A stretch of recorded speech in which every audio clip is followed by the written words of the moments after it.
So good evening ಸ್ನೇಹಿತರೆ. So ಇವತ್ತು ನಾವು ಮತ್ತೆ ಒಂದು ಬ್ರ್ಯಾಂಚ್ ಬಗ್ಗೆ ನಾವು ಸ್ಟಡಿ ಮಾಡಬೇಕಾಗಿದೆ ಸ್ನೇಹಿತರೆ. ಸೊ ನಾನು ಅನಿಲ್ ರಾಜ್ಪೂತ್, ಆಲ್ರೆಡಿ ನಿಮಗೆ ಗೊತ್ತಿದೆ 2-3 ಕ್ಲಾಸ್ ನಾನು EVS ಕ್ಲಾಸ್ ತೊಗೊಂಡಿದ್ದೀನಿ ಸ್ನೇಹಿತರೆ, ಅಂದರೆ ಪರಿಸರ ವಿಜ್ಞಾನ. ಸೊ ಪರಿಸರ ವಿಜ್ಞಾನ ನಾವು ಕಂಟಿನ್ಯೂ ಮಾಡೋಣ. ಅದರ ಜೊತೆಗೆ ಸೊ ಇಂಡಿಯನ್ ಜೋಗ್ರಫಿನೂ ಕೂಡ ಸೊ ನನ್ನ ಹೆಗಲ ಮೇಲೆ ಬಂದಿದೆ. ಹಾಗಾಗಿ ಇಂಡಿಯನ್ ಜೋಗ್ರಫಿನೂ ಕೂಡ ನಾನೇ ಹೇಳಬೇಕಾಗತ್ತೆ. ಬಿಕಾಸ್ ಸೊ ಜೋಗ್ರಫಿದಲ್ಲಿನೇ ನಾನು PhD ಮಾಡಿರೋದು. ಹಾಗಾಗಿ ಯಾರ್ಯಾರು ಯಾವ್ಯಾವ ಬ್ರ್ಯಾಂಚನ್ನು ನನಗೆ ಬಿಟ್ಟು ಕೊಡ್ತಾರೆ ಆ ಬ್ರ್ಯಾಂಚ್ ಎಲ್ಲನೂ ನಾನೇ ಮಾಡೋದು ಸ್ನೇಹಿತರೆ. ಹಾಗಾಗಿ ಪರಿಸರ ನಾನೇ ಕಂಪ್ಲೀಟ್ ಮಾಡಿಕೊಡ್ತಿದ್ದೀನಿ. ನೆಕ್ಸ್ಟ್ ಇಂಡಿಯನ್ ಜೋಗ್ರಫಿನೂ ಕೂಡ ನಾನೇ ಮಾಡಿಕೊಡ್ತಿದ್ದೀನಿ. ಆಲ್ರೆಡಿ ನಿಮಗೆ ವರ್ಲ್ಡ್ ಜೋಗ್ರಫಿ ಆಮೇಲೆ ಫಿಸಿಕಲ್ ಜೋಗ್ರಫಿ ಬೇರೆ ಸರ್ಗಳು ಮಾಡಿಕೊಡ್ತಿದ್ದಾರೆ. So I hope that they are doing well. So ನೀವು ಕೂಡ ಚೆನ್ನಾಗಿ ಮಾಡ್ತಾ ಇದ್ದೀರಿ, ಅವರು ಕೂಡ ಚೆನ್ನಾಗಿ ಮಾಡ್ತಾ ಇದ್ದಾರೆ.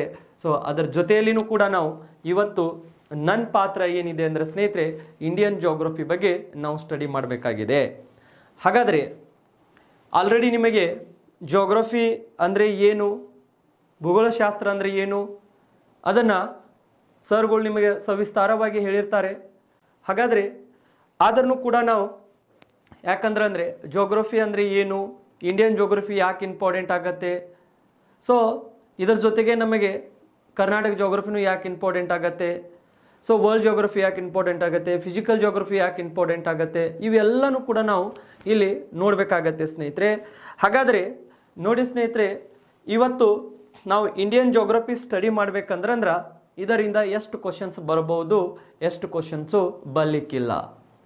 ನೀವೆಲ್ಲ ಬ್ರ್ಯಾಂಚಸ್ಗಳನ್ನು ಕಂಪೇರ್ ಮಾಡಿದರೆ ಸೊ ಇಲ್ಲಿ ಕ್ವಶನ್ಸ್ ಜಾಸ್ತಿ ಬರೋದು ಎಲ್ಲಿದಿಂದ ಅಂದರೆ ನಮ್ಮ ಈ ಇಂಡಿಯನ್ ಜೋಗ್ರಫಿಯಿಂದ. ಯಾವ ಜೋಗ್ರಫಿಯಿಂದ? So we can say that Indian geography. You will get more questions from Indian geography. ಹಾಗಾದರೆ ಸ್ವಲ್ಪ ನಾವು ಹಿನ್ನೆಲೆಯಿಂದ ಹೋಗೋಣ. ಜೋಗ್ರಫಿ ಅಂದರೆ ಏನು, ಅದರಲ್ಲಿ ಎಷ್ಟು ಬ್ರ್ಯಾಂಚಸ್ ಬರ್ತಾವೆ, ಯಾಕೆ ಬರ್ತಾವೆ, ಏನಿದೆ ಸ್ವಲ್ಪ ಹೇಳಿ ನಾವು ಇಂಡಿಯನ್ ಜೋಗ್ರಫಿ ಕಡೆಗೆ ಮೂವ್ ಆಗೋಣ ಸ್ನೇಹಿತರೆ. ಹಾಗಾದರೆ ಇಲ್ಲಿ ನೋಡಿ ಸ್ನೇಹಿತರೆ, ನಿಮಗೆ ಗೊತ್ತಿದೆ ಜಿಯೋಗ್ರಫಿ ಏನು, ಜಿಯೋಗ್ರಫಿ ಅಂತ ಕರಿತೇವೆ. ಯಾವುದು? ಜಿಯೋಗ್ರಫಿ. ಈ ಜಿಯೋಗ್ರಫಿ ಏನಿದೆಯಲ್ಲ, ಜಿಯೋಗ್ರಫಿ. ಹಾಗಾದರೆ ಜಿಯೋಗ್ರಫಿ ಅಂದರೆ ಏನು, ಇದನ್ನು ಕನ್ನಡ ಒಳಗೆ ನಾವು ಭೂಗೋಳಶಾಸ್ತ್ರ ಅಂತ ಕರಿತೇವೆ ಸ್ನೇಹಿತರೆ. ಹಾಗಾದರೆ ಜಿಯೋಗ್ರಫಿ ಎಂಬ ಪದ ಇದು ಎಲ್ಲಿದಿಂದ ಬಂದಿದೆ, ಯಾವ ಒಂದು ಭಾಷೆಯಿಂದ ಬಂದಿದೆ, ಅದು ನಮಗೆ ಇಂಪಾರ್ಟೆಂಟ್ ಆಗತ್ತೆ. ಸೊ ಇಲ್ಲಿ ನಾವು ಹೇಳ್ಬೋದು ದ ಜಿಯೋಗ್ರಫಿ ಅಥವಾ ಭೂಗೋಳಶಾಸ್ತ್ರ ಎಂಬ ಪದವು ಸ್ನೇಹಿತರೆ ನಿಮಗೆಲ್ಲರಿಗೂ ಗೊತ್ತಿದೆ ಗ್ರೀಕ್ ಭಾಷೆಯಿಂದ ಬಂದಿದೆ. ಯಾವ ಭಾಷೆಯಿಂದ ಬಂದಿದೆ? ಗ್ರೀಕ್. ಜಿಯೋಗ್ರಫಿ ಎಂಬ ಪದವು ಗ್ರೀಕ್ ಭಾಷೆಯಿಂದ ಬಂದಿದೆ. Please note it and write it. I want to explain you in both language. Please write it. Okay, geography ಎಂಬ ಪದವು ಯಾವ ಭಾಷೆಯಿಂದ ಬಂದಿದೆ ಅಂದ್ರೆ we can say that Greek. ಯಾವುದು? ಗ್ರೀಕ್. ಗ್ರೀಕ್ ಒಂದು ಭಾಷೆ ಅಥವಾ ಗ್ರೀಕಿನ ಒಂದು ಪದ. ಹಾಗಾದರೆ ಈ ಗ್ರೀಕ್ ಭಾಷೆಯ 2 ಪದಗಳು ಯಾವುವು? ಒಂದು ಜಿಯೋ. ಯಾವುದು? ನಾವು ಹೇಳ್ಬೋದು ಗ್ರೀಕಿನ 2 ಪದಗಳು ಯಾವ್ಯಾವುದಂದ್ರೆ ಸ್ನೇಹಿತರೆ, ಒಂದು ನಾವು ಹೇಳ್ಬೋದು ಇಲ್ಲಿ ಜಿಯೋ. ಹಾಗಾದರೆ ಯಾವ ಜಿಯೋ? ಈ ಜಿಯೋ ಆದರೆ ಇದು Ambani Jio.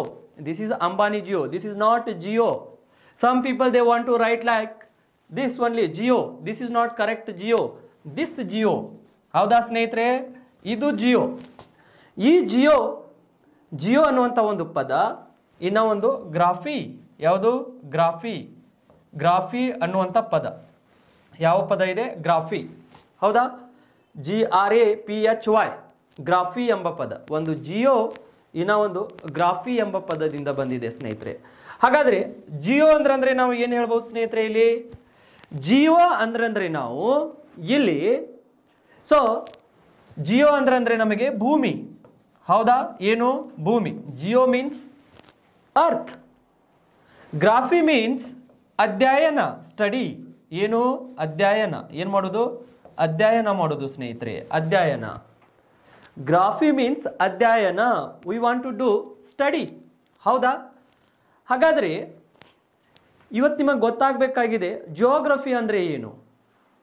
all my brothers and my sisters. What I am saying, what is geography? Please comment it. ನೀವು ಕಮೆಂಟ್ ಬಾಕ್ಸ್ನಲ್ಲಿನೂ ಹಾಕ್ಬೋದು, ನೀವು ಇಲ್ಲಿ ಆನ್ಸರ್ನು ಕೂಡ ಮಾಡ್ಬೋದು. ಹಾಗಾದರೆ ಜಿಯೋಗ್ರಫಿ ಅಂದ್ರೆ ಏನಿಲ್ಲಿ? So geography is nothing but, ಇಲ್ಲಿ ನಾವು ಹೇಳ್ಬೋದು ಭೂಮಿ ಮತ್ತು ಅಧ್ಯಯನ ಅಂತ ಹೇಳಿದ್ದೇವೆ. ಜಿಯೋ ಅಂದ್ರೆ ಭೂಮಿ, ಗ್ರಾಫಿ ಅಂದ್ರೆ ಅಧ್ಯಯನ. ಹಾಗಾದರೆ ಭೂಮಿಯ ಬಗ್ಗೆ ಅಧ್ಯಯನ ಮಾಡುವುದಕ್ಕೆ ಜಿಯೋಗ್ರಫಿ ಎಂದು ಕರೆಯುವರು ಸ್ನೇಹಿತರೆ. ಏನಂತ ಕರೀತಾರೆ? ಭೂಮಿಯ ಬಗ್ಗೆ ಅಧ್ಯಯನ ಮಾಡುವುದಕ್ಕೆ ನಾವು ಜಿಯೋಗ್ರಫಿ ಅಂತ ಕರಿತೇವೆ. ಎದರ ಬಗ್ಗೆ ಅಧ್ಯಯನ ಮಾಡೋದು? ಭೂಮಿಯ ಬಗ್ಗೆ ಅಧ್ಯಯನ ಮಾಡೋದು. ಸೊ ಹಾಗಾದರೆ ಇಲ್ಲಿ ಜಿಯೋ ಅಂದ್ರೆ ಭೂಮಿ ಇದೆ, ನೆಕ್ಸ್ಟ್ ಗ್ರಾಫಿ ಅಂದ್ರೆ ಅಧ್ಯಯನ ಇದೆ. ಭೂಮಿಯ ಬಗ್ಗೆ ಅಧ್ಯಯನ ಮಾಡುವುದಕ್ಕೆ ಜಿಯೋಗ್ರಫಿ ಎಂದು ಕರೆಯುವರು. Got the point? ಹಾಗಾದರೆ ಇಲ್ಲಿ ನಿಮಗೆ ಡೆಫಿನಿಷನ್ ಕೇಳಿದಾಗ ನೀವು ಹೇಳಬೇಕಾಗತ್ತೆ, the geography is nothing but the study of earth surface.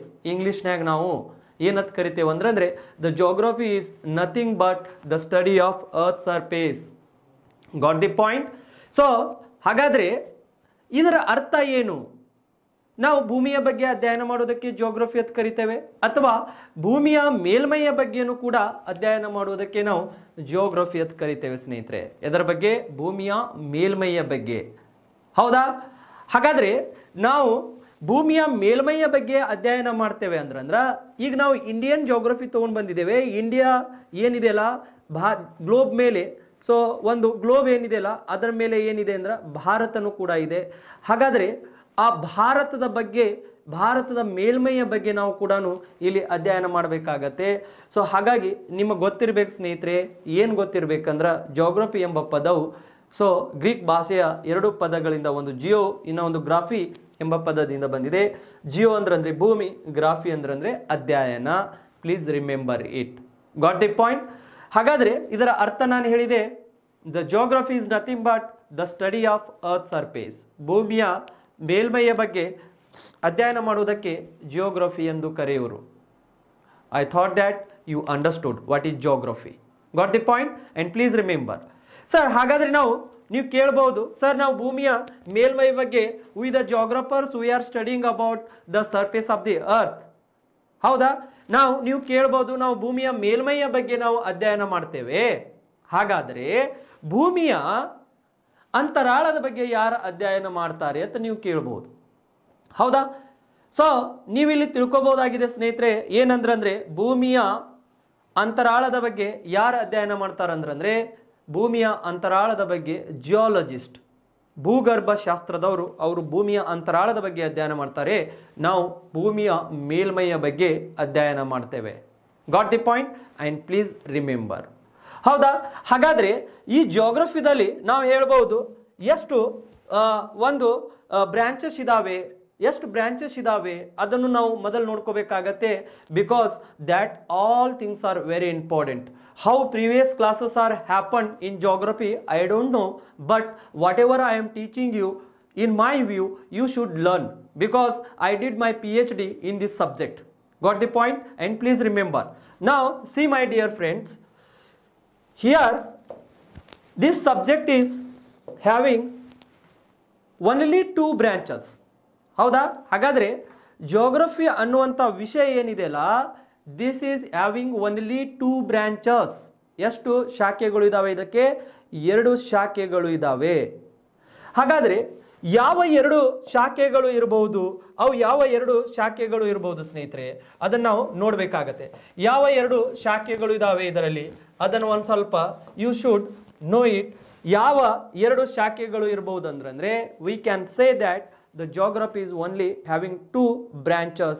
One is physical geography and another one is human geography. ಹೌದಾ? ಸೊ ಈ ಜಿಯೋಗ್ರಫಿಯಲ್ಲಿ ಎಷ್ಟು ಶಾಖೆಗಳು ಇದ್ದಾವೆ? ಎರಡು ಮಾತ್ರ ಸ್ನೇಹಿತರೆ. ಯಾವ್ದು ಇದಾವೆ? ಎರಡು. ಜಿಯೋಗ್ರಫಿಯಲ್ಲಿ ಇರುವಂಥ ಶಾಖೆ ಎಷ್ಟಿದಾವೆ ಅಂದ್ರೆ ಎರಡು. One is we can say that the physical geography. ಯಾವುದು? Physical geography. ಫಿಸಿಕಲ್ ಜಿಯೋಗ್ರಫಿ ಅಂದ್ರ ನಾವು ಹೇಳ್ಬೋದು ಸ್ನೇಹಿತರೆ, ಫಿಸಿಕಲ್ ಜಿಯೋಗ್ರಫಿ ಅಂದರೆ ಪ್ರಾಕೃತಿಕ ಭೂಗೋಳಶಾಸ್ತ್ರ. ಯಾವ ಶಾಸ್ತ್ರ? ಪ್ರಾಕೃತಿಕ ಭೂಗೋಳಶಾಸ್ತ್ರ. And another one is human geography. ಯಾವುದು? Human geography. Another one is human geography ಅಂದರೆ ಸ್ನೇಹಿತರೆ ಈ ಹ್ಯೂಮನ್ ಜಾಗ್ರಫಿ ಅಂದ್ರ ಮಾನವ ಭೂಗೋಳಶಾಸ್ತ್ರ. ಯಾವ ಶಾಸ್ತ್ರ? ಮಾನವ ಭೂಗೋಳಶಾಸ್ತ್ರ. ಹಾಗಾದ್ರೆ ನಿಮಗ ಕೇಳ್ತಾರೆ ಕ್ವಶನ್ಸು, ಏನು ಕೇಳ್ತಾರೆ ಅಂದ್ರೆ how many branches is geography subject is having?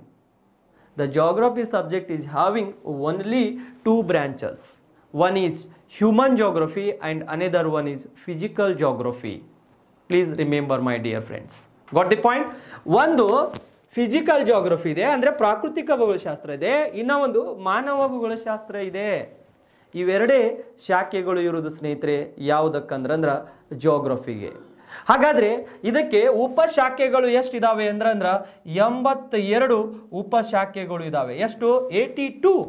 82 R sub branches. ಆ 82 ಒಳಗೆ ನಾವು ಹೇಳ್ಬೋದು, ಸೊ ನಮ್ಮ ಇಂಡಿಯನ್ ಜಾಗ್ರಫಿ ಹೇಳ್ಬೋದು, ಅಥವಾ ಕರ್ನಾಟಕ ಜಾಗ್ರಫಿ ಹೇಳ್ಬೋದು, ಅಥವಾ ನಾವು ಫಿಸಿಕಲ್ ಜಾಗ್ರಫಿ, ಈ ಫಿಸಿಕಲ್ ಜಾಗ್ರಫಿ ಅಂಡರ್ ಬರುವಂಥದ್ದು. ಸೊ ನಾವು ಈ ಏನಾಗತ್ತೆ ಅಂದ್ರೆ ಸಾಗರಶಾಸ್ತ್ರ ಹೇಳ್ಬೋದು, ವಾಯುಗುಣಶಾಸ್ತ್ರ ಹೇಳ್ಬೋದು, ಹೌದಾ? ನೆಕ್ಸ್ಟು ಭೂರಚನಾಶಾಸ್ತ್ರ ಹೇಳ್ಬೋದು. ಈ ರೀತಿ ಹಲವಾರು ಪರಿಸರ ವಿಜ್ಞಾನ, ಎನ್ವೈರ್ಮೆಂಟ್ ಜಾಗ್ರಫಿ, ಅವೆಲ್ಲವೂ ಕೂಡ ಈ ಸಬ್ ಬ್ರಾಂಚಸ್ದಲ್ಲಿ ಬರ್ತಾವೆ. ಇಲ್ಲಿ 82 ಉಪಶಾಖೆ. ನೀವು ಇಷ್ಟೇ ನೆನಪಿಟ್ಕೋರಿ, ಭಾಳಷ್ಟು ತಲೆ ಕೆಡಿಸ್ಕೊಳ್ಳಿಕ್ಕೆ ಹೋಗಬೇಡಿ ಸ್ನೇಹಿತರೆ. ಜಾಗ್ರಫಿಯಲ್ಲಿ ಎಷ್ಟು ಶಾಖೆಗಳು ಅಂದರೆ 2 ಮಾತ್ರ ಅಂತ ಹೇಳಬೇಕು ನೀವು. ಅವಾಗ ನಿಮಗೆ ಕೇಳುವಾಗ ಸೊ ಕೆಲವೊಬ್ಬರು ಕೇಳಿಬಿಡ್ತಾರೆ. ಯಾಕಂದ್ರೇ ನಾನು ಕ್ಲಾಸಿಗೆ ಹೋದ್ಮೇಲೆ ಕೆಲವೊಂದು ಸರ್ತಿ ನನ್ನ ಸ್ನೇಹಿತರುಗಳಿಗೆ ಅಥವಾ ಸ್ಟೂಡೆಂಟ್ಗಳಿಗೆ ಕೇಳ್ತೀನಿ. ನಾನು ಕೇಳುವಾಗ ಆಲ್ರೆಡಿ ಅವ್ರು ಕೋಚಿಂಗ್ ಮುಗಿಸಿರ್ತಾರೆ, ಎಲ್ಲ ಕಡೆನೂ ಕಲ್ತು ಬಂದಿರ್ತಾರೆ ಸ್ನೇಹಿತರೆ. ನಾನು ಅವ್ರಿಗೆ ಕೇಳಿದಾಗ so subject the geography is having how many branches ಅಂತ ಕೇಳಿದಾಗ ಅವ್ರು ಹೇಳ್ತಾರೆ, ಸರ್ ಜಾಗ್ರಫಿಗೆ ಒಂದು ಪ್ರಪಂಚ ಭೂಗೋಳಶಾಸ್ತ್ರ ಇದೆ, ಅದರ ಶಾಖೆ. ನೆಕ್ಸ್ಟು ಆಮೇಲೆ ಮಾನವ ಭೂಗೋಳಶಾಸ್ತ್ರ ಇದೆ, ಪ್ರಾಕೃತಿಕ ಭೂಗೋಳಶಾಸ್ತ್ರ, ಕರ್ನಾಟಕ ಭೂಗೋಳಶಾಸ್ತ್ರ ಮತ್ತು ಭಾರತ ಭೂಗೋಳಶಾಸ್ತ್ರ, 5 ಶಾಖೆಗಳು ಇದಾವೆ ಸರ್ ಜಾಗ್ರಫಿಗೆ ಅಂತ ಹೇಳ್ತಾರೆ. Not like that my dear friends. This subject is having only 2 branches. ಇದಕ್ಕೆ 2 ಶಾಖೆಗಳು ಮಾತ್ರ, ಒಂದು ಫಿಸಿಕಲ್ ಜಾಗ್ರಫಿ, ಇನ್ನ ಒಂದು ಹ್ಯೂಮನ್ ಜಾಗ್ರಫಿ. ಅವು ಏನು ಹೇಳ್ತಿರಲ್ಲ ನೀವು, ಉಳಿಕಿದೆಲ್ಲ ಅವು ಉಪಶಾಖೆಗಳು ಒಳಗೆ ಬರ್ತಾವೆ. Got the point? ಹಾಗಾದ್ರೆ ಇಲ್ಲಿ ನಾವು ಈ ಬ್ರಾಂಚಸ್ಗಳೊಳಗ ನಾವು ನೋಡಿದ ಪ್ರಕಾರ ಇಲ್ಲಿ ನಿಮಗೆ ಈ ಫಿಸಿಕಲ್ ಜಾಗ್ರಫಿ ಯಾರು ಹೇಳ್ತಾ ಇದ್ದಾರೆ ಅಂದ್ರೆ ಸರ್ ಹೇಳ್ತಾ ಇದ್ದಾರೆ. ಹಾಗಾದ್ರೆ ಈ ಸರ್ ನಿಮಗೆ ಇದರೊಳಗೆ ನಿಮಗೆ ಸಾಗರ ಶಾಸ್ತ್ರ ಬಗ್ಗೆ ಹೇಳಿರ್ಬೋದು. ಸಾಗರ ಯಾವುದು? ಸಾಗರ ಶಾಸ್ತ್ರ ಅಂದ್ರೆ ಓಷನೋಗ್ರಾಫಿ ಸ್ನೇಹಿತರೆ. ನೆಕ್ಸ್ಟು ಅವ್ರು ಇದರ ಬಗ್ಗೆ ಡಿಸ್ಕಷನ್ ಮಾಡಿರ್ಬೋದು ನಿಮ್ಮ ಜೊತೆಗೆ. ನೆಕ್ಸ್ಟು ಇದರೊಳಗೆ ನಮಗೆ ಕ್ಲೈಮೆಟೋಲಜಿ ಅಂದ್ರೆ ವಾಯುಗುಣಶಾಸ್ತ್ರ. ಯಾವ ಶಾಸ್ತ್ರ? ವಾಯುಗುಣಶಾಸ್ತ್ರ ಅವ್ರು ಡಿಸ್ಕಷನ್ ಮಾಡಿರ್ತಾರೆ. ನೆಕ್ಸ್ಟು ಇದರಲ್ಲಿ ನಮಗೆ ಏನಿದೆ ಅಂದ್ರೆ ಸೊ ಭೂರಚನಾಶಾಸ್ತ್ರ. ಸೊ ಇವೆಲ್ಲ ಎದರ ಒಳಗೆ ಬರ್ತಾವೆ ಅಂದ್ರೆ ಸ್ನೇಹಿತರೆ ಇವು ಫಿಸಿಕಲ್ ಜಾಗ್ರಫಿ ಒಳಗೆ, ಹೌದಾ? ಸೊ ಇವು ಸಾಗರಶಾಸ್ತ್ರ, ವಾಯುಗುಣಶಾಸ್ತ್ರ, ಭೂರಚನಾಶಾಸ್ತ್ರ ಇವೆಲ್ಲ ಫಿಸಿಕಲ್ ಜಾಗ್ರಫಿ, ಪ್ರಾಕೃತಿಕ ಭೂಗೋಳಶಾಸ್ತ್ರವಾಗಿರುವಂಥದ್ದು, ಹೌದಾ? ಇಲ್ಲಿ ಈ ಫಿಸಿಕಲ್ ಜಾಗ್ರಫಿದಲ್ಲಿ ಇವು ಯಾಕೆ ಬರ್ತಾವಂದ್ರ ಸಾಗರಗಳು, ವಾಯುಗುಣ, ಭೂರಚನಾಶಾಸ್ತ್ರ, ಭೂಮಿ ರಚನೆಯಾಗಿದ್ದು, ವಾಯುಗುಣ ರಚನೆಯಾಗಿದ್ದು, ಸಾಗರಗಳು ರಚನೆಯಾಗಿದ್ದು, they all are made by nature. ಅಂದ್ರ ನಿಸರ್ಗದಲ್ಲಿ ಅವು ದೈವದತ್ತವಾಗಿ ನಿರ್ಮಿತವಾಗಿದೆ. ಹಾಗಾಗಿ ಅವುಗಳಿಗೆ ನಾವು ಫಿಸಿಕಲ್ ಜಾಗ್ರಫಿ ಒಳಗೆ ಸೇರಿಸ್ತೇವೆ ಸ್ನೇಹಿತರೆ, ಹೌದಾ? ಯಾವ? These all is branches made by Hume? Nature, ಹೌದಾ? ಇವು ಎಲ್ಲ ಎದರಿಂದ ಆಗಿದಾವ ಅಂದ್ರೆ ಸೊ ನಾವು ಹೇಳ್ಬೋದು ಈ ನೈಸರ್ಗಿಕವಾಗಿ ಇವು ನಿರ್ಮಿತವಾಗಿದ್ದಾವೆ. ಏನು ಮನುಷ್ಯ ನಿರ್ಮಿತ ಮಾಡಿದ್ದಾನೆ ಇವು? ಮನುಷ್ಯನಿಂದ ಸಾಗರ ಆಗಿದೆಯಾ? ವಾಯುಗುಣ ಮನುಷ್ಯದಿಂದ ಆಗಿದೆಯಾ? ಭೂಮಿಯ ರಚನೆ ಮನುಷ್ಯದಿಂದ ಆಗಿದೆಯಾ? There is no way. Here there is no influence of human beings. It is made by, we can say that, by the nature. We can say that by the God. ಹಾಗಾಗಿ ಏನಂದ್ರೆ ಇದನ್ನು ಫಿಸಿಕಲ್ ಜಾಗ್ರಫಿ ಒಳಗೆ ನಾವು ಸೇರಿಸ್ತೇವೆ ಸ್ನೇಹಿತರೆ. So ಇದರ ಬಗ್ಗೆ ನಿಮಗೆ ಸರು deal ಮಾಡಿರ್ತಾರೆ. ಯಾಕಂದರೆ ಇದನ್ನು ಪಾರ್ಟ್ ಭಾಳಷ್ಟು ಇಂಪಾರ್ಟೆಂಟ್ ಆಗತ್ತೆ. ನೆಕ್ಸ್ಟ್ ಹ್ಯೂಮನ್ ಜಾಗ್ರಫಿದಲ್ಲಿ ನೀವು ಏನು ಸ್ಟಡಿ ಮಾಡಬೇಕಾಗಿದೆ ಅಂದ್ರೆ ಇಲ್ಲಿ ನಾವು ಸ್ಟಡಿ ಮಾಡಿರುವಂಥದ್ದು ಅಂಶಗಳು ಏನು ಬರ್ತಾವ ಅಂದ್ರೆ ಪಾಪ್ಯುಲೇಷನ್ ಜಾಗ್ರಫಿ, ಜನಸಂಖ್ಯಾ. ಸೊ ಜನಸಂಖ್ಯಾ, ಇಲ್ಲಿ ನಮಗೆ ಜನಸಂಖ್ಯಾ ಭೂಗೋಳಶಾಸ್ತ್ರ ಇದು ಆಗಿರ್ಬೋದು ಸ್ನೇಹಿತರೆ. ಯಾಕಂದ್ರೆ ನಾ ಯಾಕೆ ಹೇಳತ್ತೀನಿ ಅಂದ್ರೆ ಇವೆಲ್ಲ ಅಂಶಗಳು ನಮ್ಮ ಭಾರತ ದೇಶ ಬಗ್ಗೆ ನಾವು ಸ್ಟಡಿ ಮಾಡುವಾಗ ಅಥವಾ ಇಂಡಿಯನ್ ಜೋಗ್ರಫಿ ನಾವು ಸ್ಟಡಿ ಮಾಡುವಾಗ ಇವೆಲ್ಲ ಬಂದ್ಬಿಡ್ತವೆ. ಭಾರತದ ಹತ್ತಿರ ಇರುವಂಥ ಇದು ಸಾಗರಗಳು ಆಗಿರ್ಬೋದು, ಭಾರತದ ವಾಯುಗುಣ ಆಗಿರ್ಬೋದು, ಭಾರತದ ರಚನೆ ಆಗಿರ್ಬೋದು, ಅವೆಲ್ಲ ಬರ್ತಾವೆ. That's why I am telling you my dear friends. ಹಾಗಾಗಿ ಇಲ್ಲಿ ನೋಡಿ ಸ್ನೇಹಿತರೆ, ಹ್ಯೂಮನ್ ಜೋಗ್ರಫಿಯಲ್ಲಿ ಇಲ್ಲಿ ಏನಂದ್ರೆ ಜನಸಂಖ್ಯೆ ಬಗ್ಗೆ ಅಂದ್ರೆ ಜನಸಂಖ್ಯಾ ಭೂಗೋಳಶಾಸ್ತ್ರ ಪಾಪ್ಯುಲೇಷನ್ ಜೋಗ್ರಫಿ ಬಗ್ಗೆ ಸ್ಟಡಿ ಮಾಡ್ತೇವೆ. ಅದು ಆದಮೇಲೆ ನೆಕ್ಸ್ಟ್ ಇಲ್ಲಿ ನಾವು ಈ ವ್ಯವಸಾಯದ ಬಗ್ಗೆ, ಎದರ ಬಗ್ಗೆ? ವ್ಯವಸಾಯ, ಕೃಷಿ, ವ್ಯವಸಾಯದ ಬಗ್ಗೆ ಅಗ್ರಿಕಲ್ಚರ್ ಜೋಗ್ರಫಿ ಬಗ್ಗೆ ಸ್ಟಡಿ ಮಾಡಬೇಕಾಗತ್ತೆ. ಅಗ್ರಿಕಲ್ಚರ್ ಜೋಗ್ರಫಿ, ವ್ಯವಸಾಯ ಭೂಗೋಳಶಾಸ್ತ್ರ. ನೆಕ್ಸ್ಟ್ ನಾವು ಇಲ್ಲಿ ಕೈಗಾರಿಕಾ, ಯಾಕಂದ್ರೆ ಭಾರತದಲ್ಲಿನೂ ಇರುವಂಥ ಕೈಗಾರಿಕೆ ಬಗ್ಗೆ ನಾವು ಸ್ಟಡಿ ಮಾಡಬೇಕಾಗತ್ತೆ. ವ್ಯವಸಾಯದ ಬಗ್ಗೆ, ಭಾರತದಲ್ಲಿರುವಂಥ ಜನಸಂಖ್ಯೆ, ಇವೆಲ್ಲ ಅಂಶಗಳು ಬರ್ತಾವೆ. ಹಾಗಾಗಿ ಇವುಗಳನ್ನು ನೀವು ನೆನ್ಪಿಟ್ಕೋಬೇಕಾಗತ್ತೆ. ಕೈಗಾರಿಕಾ ಭೂಗೋಳಶಾಸ್ತ್ರ, ಇಂಡಸ್ಟ್ರಿಯಲ್ ಜೋಗ್ರಫಿ. ನೆಕ್ಸ್ಟ್ ಇದು ಆದಮೇಲೆ ನಾವು ಮತ್ತೆ ಎದರ ಬಗ್ಗೆ ಸ್ಟಡಿ ಮಾಡ್ತೇವೆ ಅಂದ್ರೆ ಸ್ನೇಹಿತರೆ, ಇಲ್ಲಿ ನಾವು ವಸತಿ, ಸೆಟಲ್ಮೆಂಟ್ ಜೋಗ್ರಫಿ. ಯಾವುದು? ವಸತಿ, ಸೆಟಲ್ಮೆಂಟ್ ಜೋಗ್ರಫಿ, ವಸತಿ ಭೂಗೋಳಶಾಸ್ತ್ರ. ಯಾವುದು? ವಸತಿ ಭೂಗೋಳಶಾಸ್ತ್ರ ಬಗ್ಗೆ ನಾವು ಸ್ಟಡಿ ಮಾಡ್ತೇವೆ ಸ್ನೇಹಿತರೆ. Please remember it. ಇದು ಆದಮೇಲೆ ಮತ್ತೆ ನಾವು ಎದರ ಬಗ್ಗೆ ಸ್ಟಡಿ ಮಾಡ್ತೇವೆ ಅಂದ್ರೆ ಸಾರಿಗೆ, ಟ್ರಾನ್ಸ್ಪೋರ್ಟೇಷನ್ ಜೋಗ್ರಫಿ, ಸಾರಿಗೆ ಭೂಗೋಳಶಾಸ್ತ್ರ ಇದರ ಬಗ್ಗೆ. ನೆಕ್ಸ್ಟು ಎಕನಾಮಿಕ್ ಜೋಗ್ರಫಿ, ಆರ್ಥಿಕ ಭೂಗೋಳಶಾಸ್ತ್ರ. ಯಾಕಂದ್ರೆ ಇಂಡಿಯನ್ ಜೋಗ್ರಫಿ ಒಳಗೆ ಇವೆಲ್ಲಾನು ಕಲಿಸ್ತೀನಿ ನಾನು ನಿಮಗೆ. ಆಮೇಲೆ ನೆಕ್ಸ್ಟು ನಾವು ಹೇಳ್ಬೋದು ಇಲ್ಲಿ ರಾಜಕೀಯ. ಯಾವುದು?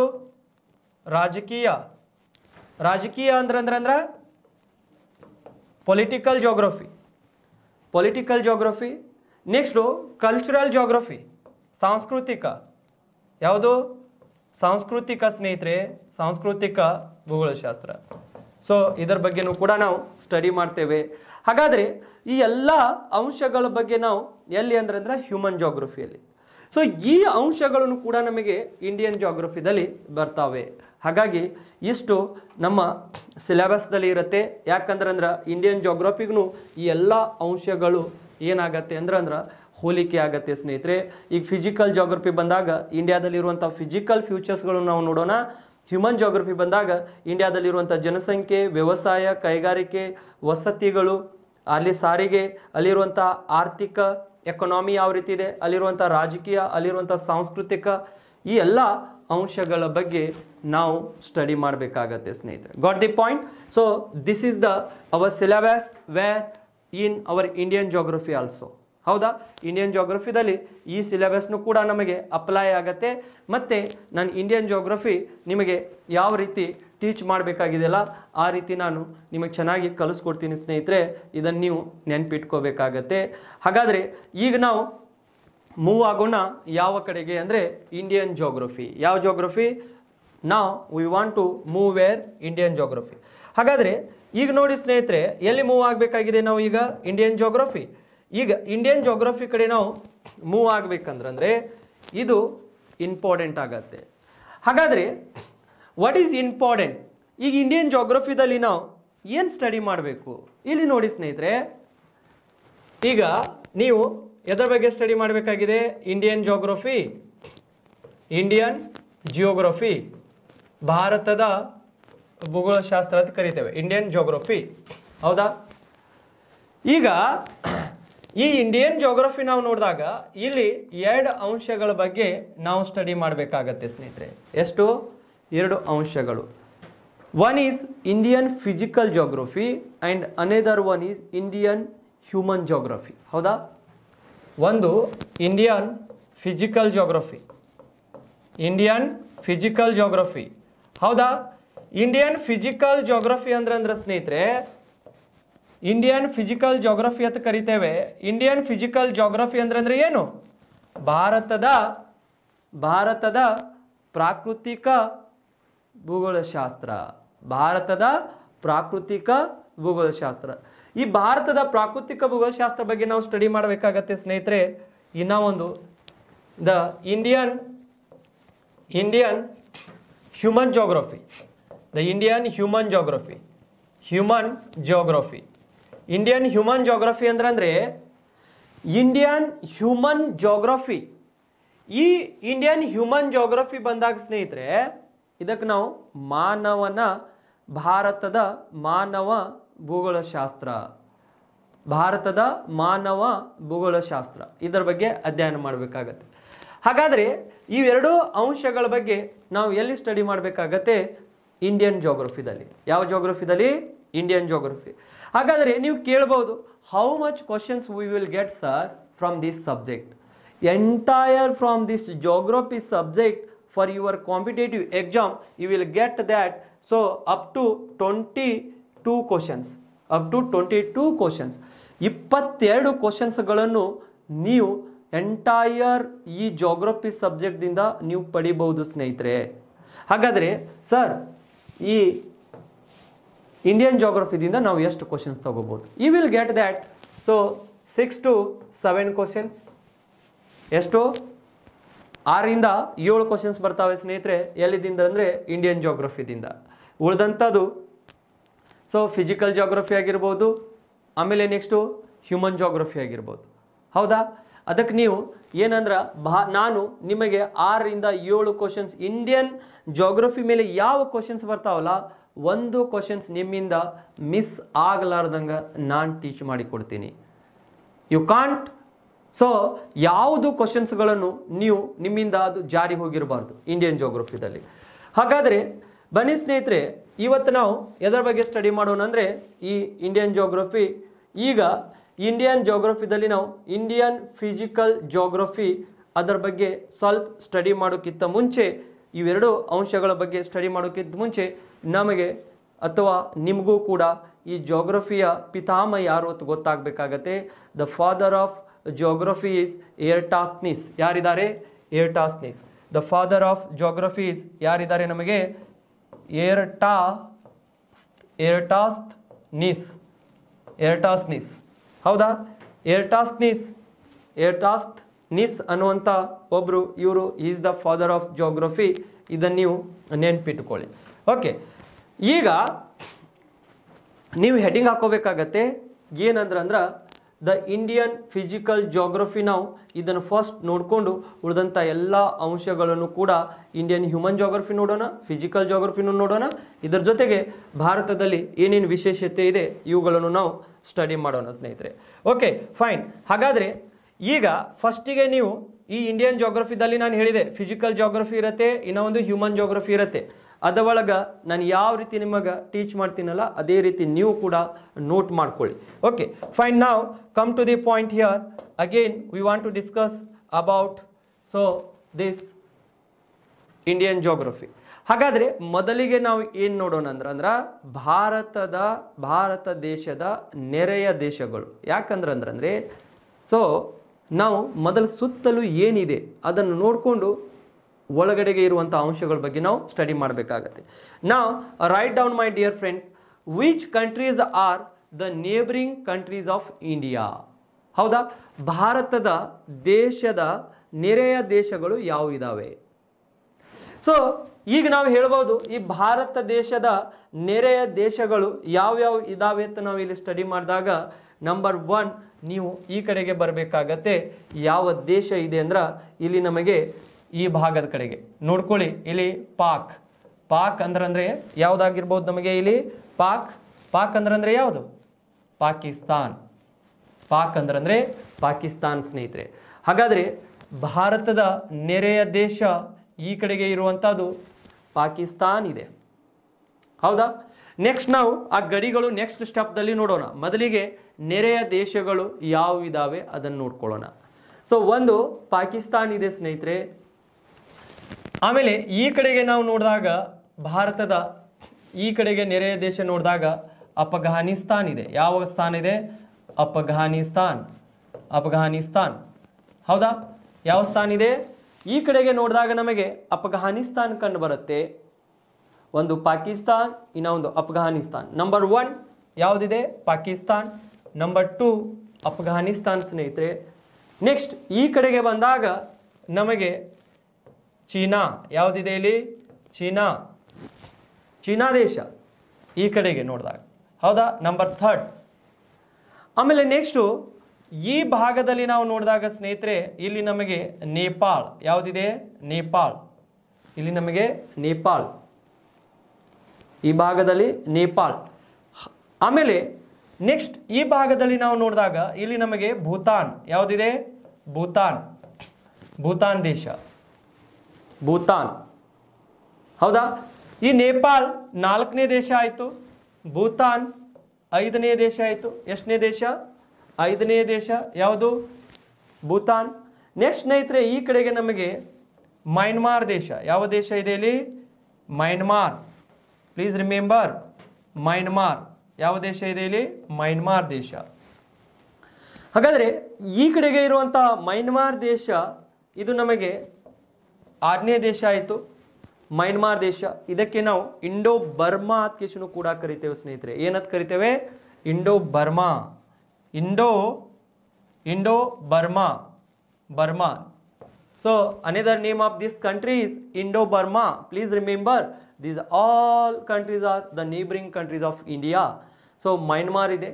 ನೆಕ್ಸ್ಟ್ ಮಯನ್ಮಾರ್ ಆದಮೇಲೆ ಈ ಭಾಗದಲ್ಲಿ ನೋಡಿ ಸ್ನೇಹಿತರೆ ಇಲ್ಲಿ ಬಾಂಗ್ಲಾ ಯಾವುದಿದೆ? ಬಾಂಗ್ಲಾದೇಶ. ಯಾವ ದೇಶ? ಬಾಂಗ್ಲಾದೇಶ. ಇದನ್ನು ಕೂಡ ನೀವು ನೆನ್ಪಿಟ್ಕೋಬೇಕಾಗುತ್ತೆ. ಯಾವ ದೇಶ ಇದೆ? ಬಾಂಗ್ಲಾ. ಸೊ ಈ ಬಾಂಗ್ಲಾದೇಶ ಇದೆ. ಈ ಬಾಂಗ್ಲಾದೇಶ ಆದಮೇಲೆ ಇದು 7ನೇ ದೇಶ ಆಯಿತು. ನೆಕ್ಸ್ಟ್ ಸ್ನೇಹಿತರೆ ನಾವು ಇಲ್ಲಿ ನೋಡಿದಾಗ ಇಲ್ಲಿ ನಮಗೆ ಶ್ರೀಲಂಕಾ ಕಂಡು ಬರುತ್ತೆ. ಯಾವುದು? ಶ್ರೀಲಂಕಾ. ಈ ಭಾಗದಲ್ಲಿ ಶ್ರೀಲಂಕಾ ಇದು 8ನೇ ದೇಶ ಆಯಿತು, ಶ್ರೀಲಂಕಾ. ಆಮೇಲೆ ಈ ಕಡೆ ನಾವು ನೋಡಿದಾಗ ಈ ಭಾಗದಲ್ಲಿ ನಾವು ನೋಡಿದಾಗ ಸ್ನೇಹಿತರೆ ಇಲ್ಲಿ ನಮಗೆ ಮಾಲ್ಡೀವ್ಸ್ ಯಾವುದು ಬರುತ್ತೆ? ಮಾಲ್ಡೀವ್ಸ್. ಸೊ ಮಾಲ್ಡೀವ್ಸ್ ದೇಶ.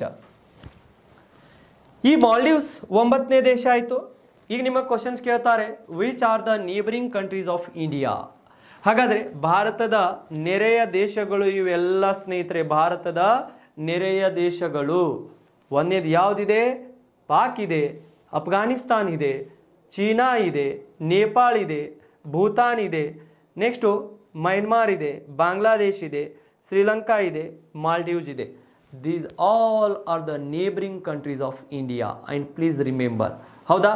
ಸೊ ಹಾಗಾಗಿ ಇವೆಲ್ಲ ನಮ್ಮ ನೆರೆಯ ದೇಶಗಳು. ಎಂಥ ದೇಶಗಳು? ನೆರೆಯ ದೇಶಗಳು, ಭಾರತದೊಂದಿಗೆ ಗಡಿಯನ್ನು ಹೊಂದಿರುವಂಥ ದೇಶಗಳು.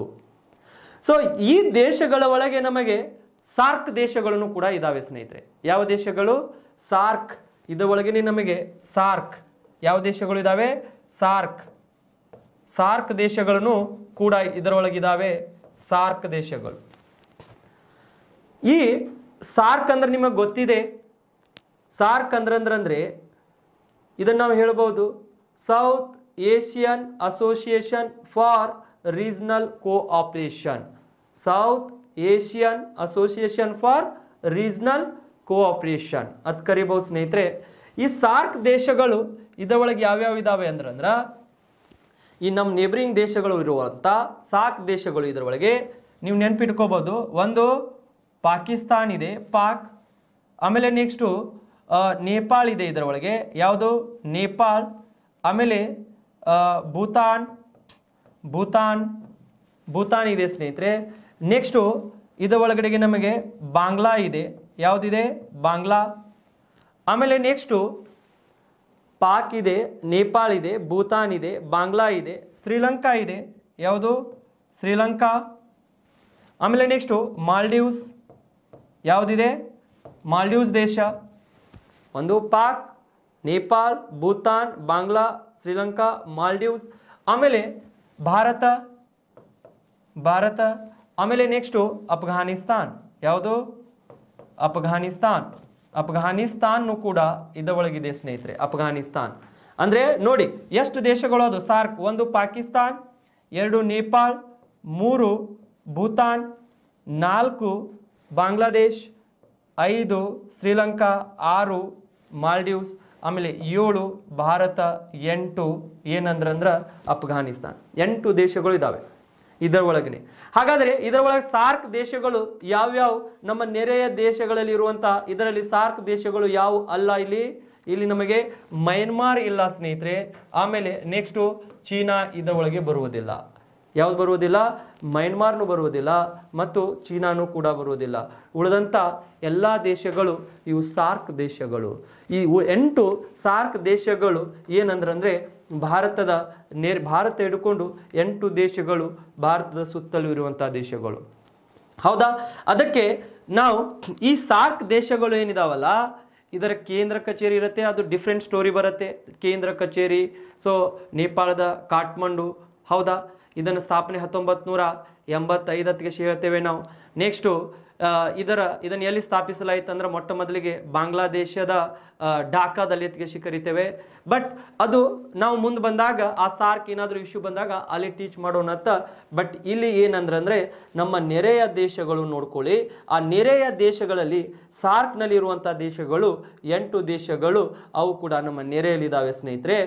ಈ ಸಾರ್ಕ್ ದೇಶಗಳಿಗೆ, ನಮ್ಮ ನೆರೆಯ ಭಾರತ ದೇಶದ ನೆರೆಯಲ್ಲಿರುವಂಥ ಈ ಸಾರ್ಕ್ ದೇಶಗಳಿಗೆ ನಾವು ದಕ್ಷಿಣ ಏಷ್ಯಾದ ದೇಶಗಳು ಅಂತ ಕರಿತೇವೆ. ಈ 8 ದೇಶಗಳು ಸಾರ್ಕ್ದಲ್ಲಿ ಏನಿದಾವಲ್ಲ, ಇವುಗಳಿಗೆ ನಾವು ದಕ್ಷಿಣ ಏಷ್ಯಾದ ದೇಶಗಳು ಅಂತ ಕರಿತೇವೆ ಸ್ನೇಹಿತರೆ. ಪ್ಲೀಸ್ ರಿಮೆಂಬರ್, ಯಾವ ದೇಶಗಳು? ದಕ್ಷಿಣ ಏಷ್ಯಾದ ದೇಶಗಳು ಅಂತ ಕರಿತೇವೆ, ಸೌತ್ ಏಷಿಯನ್ ಕಂಟ್ರೀಸ್. ಇಷ್ಟು ಭಾರತದ ಯಾವ ದೇಶಗಳು ಆಗಿದ್ದಾವೆ? ನಮಗೆ ನೆರೆಯ ದೇಶಗಳು. Please remember. ನೆಕ್ಸ್ಟು ಈಗ ನಾವು ಭಾರತ ದೇಶದೊಂದಿಗೆ ಯಾವ್ಯಾವ ದೇಶಗಳು ಜಲಗಡಿ ಹೊಂದಿದ್ದಾವೆ, ಯಾವ್ಯಾವ ದೇಶಗಳು ಭೂಗಡಿಯನ್ನು ಹೊಂದಿದ್ದಾವೆ ಅದನ್ನು ನಾವು ನೋಡಬೇಕಾಗತ್ತೆ. ಭಾಳ ಸರ್ತಿ ಕ್ವಶನ್ಸ್ ಕೇಳ್ತಾರೆ ಸ್ನೇಹಿತರೆ. ಸಿವಿಲ್ PSI ಆಗಿರ್ಬೋದು, PC ಆಗಿರ್ಬೋದು, KS ಪ್ರಿಲಿಮ್ಸ್ ಆಗಿರ್ಬೋದು, ಜಾಸ್ತಿ ಕ್ವಶನ್ಸ್ ಕೇಳ್ತಾರೆ. ಯಾವ ರೀತಿ ಅದನ್ನು ಕ್ವಶನ್ಸ್ನು ಕೇಳ್ತಾರೆ ಅಂತ ನಾವು ಇಲ್ಲಿ ಸ್ಟಡಿ ಮಾಡೋಣ ಅಂತ.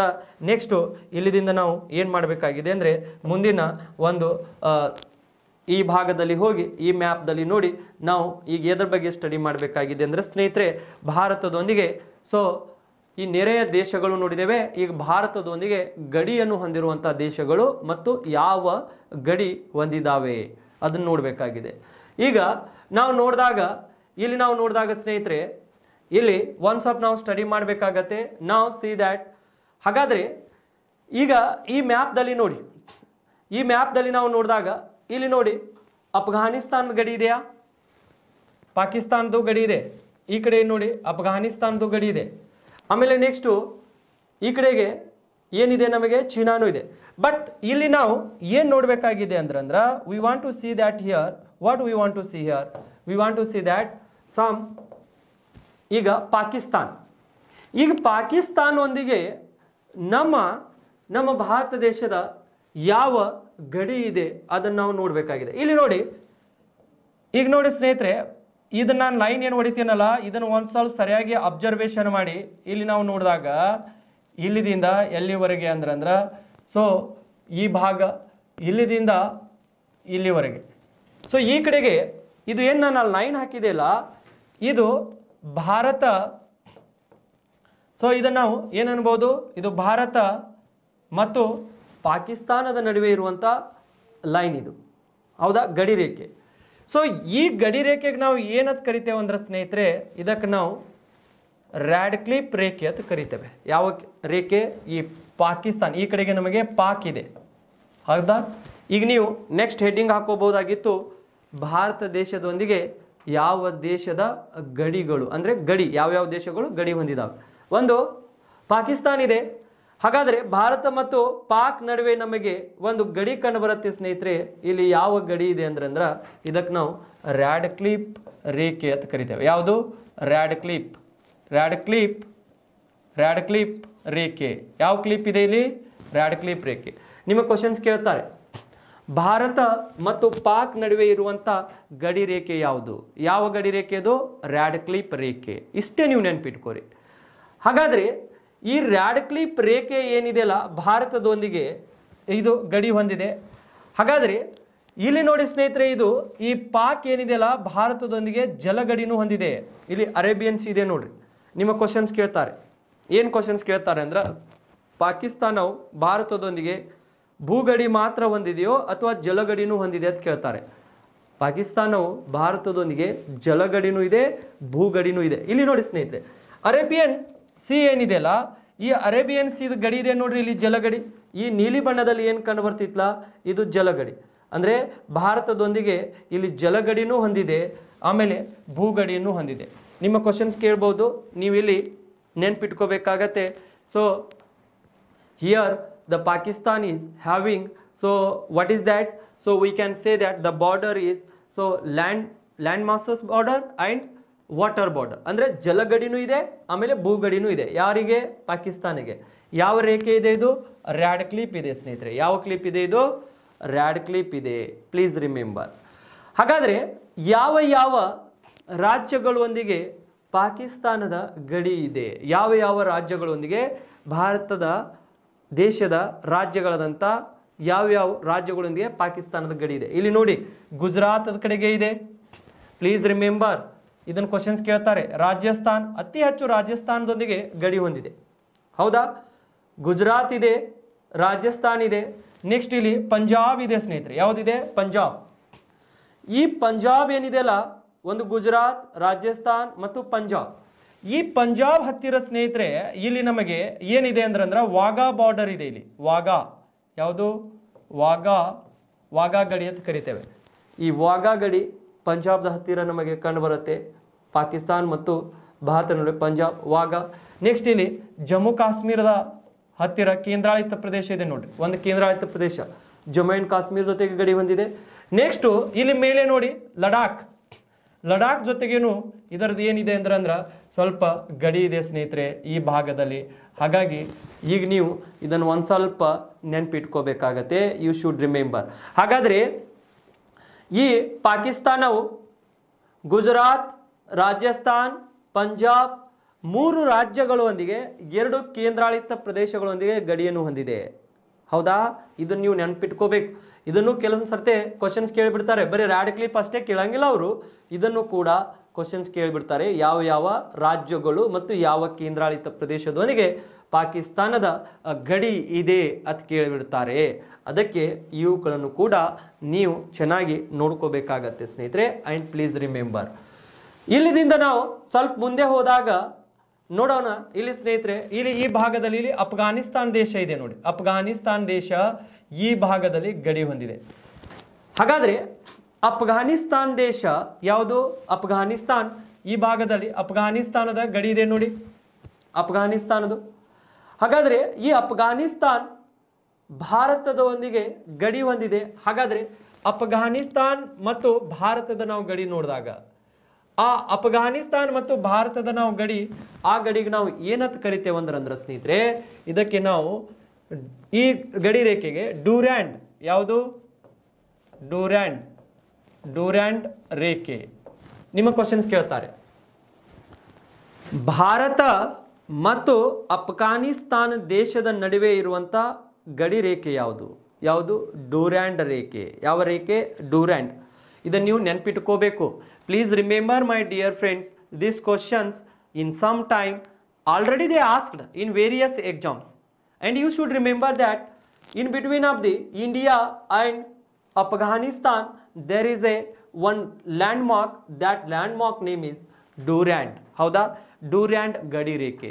ಈ ಡ್ಯೂರ್ಯಾಂಡ್ ಗಡಿ ರೇಖೆ ಏನಿದೆಯಲ್ಲ, ಇದು ನಾವು ಹೇಳಬಹುದು, ಈಗ ನೋಡ್ರಿ, ಇದು ಭಾರತ ಮತ್ತು ಏನಂದ್ರೆ ಸೊ ಅಫ್ಘಾನಿಸ್ತಾನ್ ನಡುವೆನೂ ಕೂಡ ಇದೆ. ಇದು ಎಷ್ಟು ಕಿಲೋಮೀಟರ್ ಇದೆ ಅಂದ್ರೆ ಸ್ನೇಹಿತರೆ, ಇದು 106 ಕಿಲೋಮೀಟರ್ ಇದೆ. ಎಷ್ಟು? 106 ಕಿಲೋಮೀಟರ್.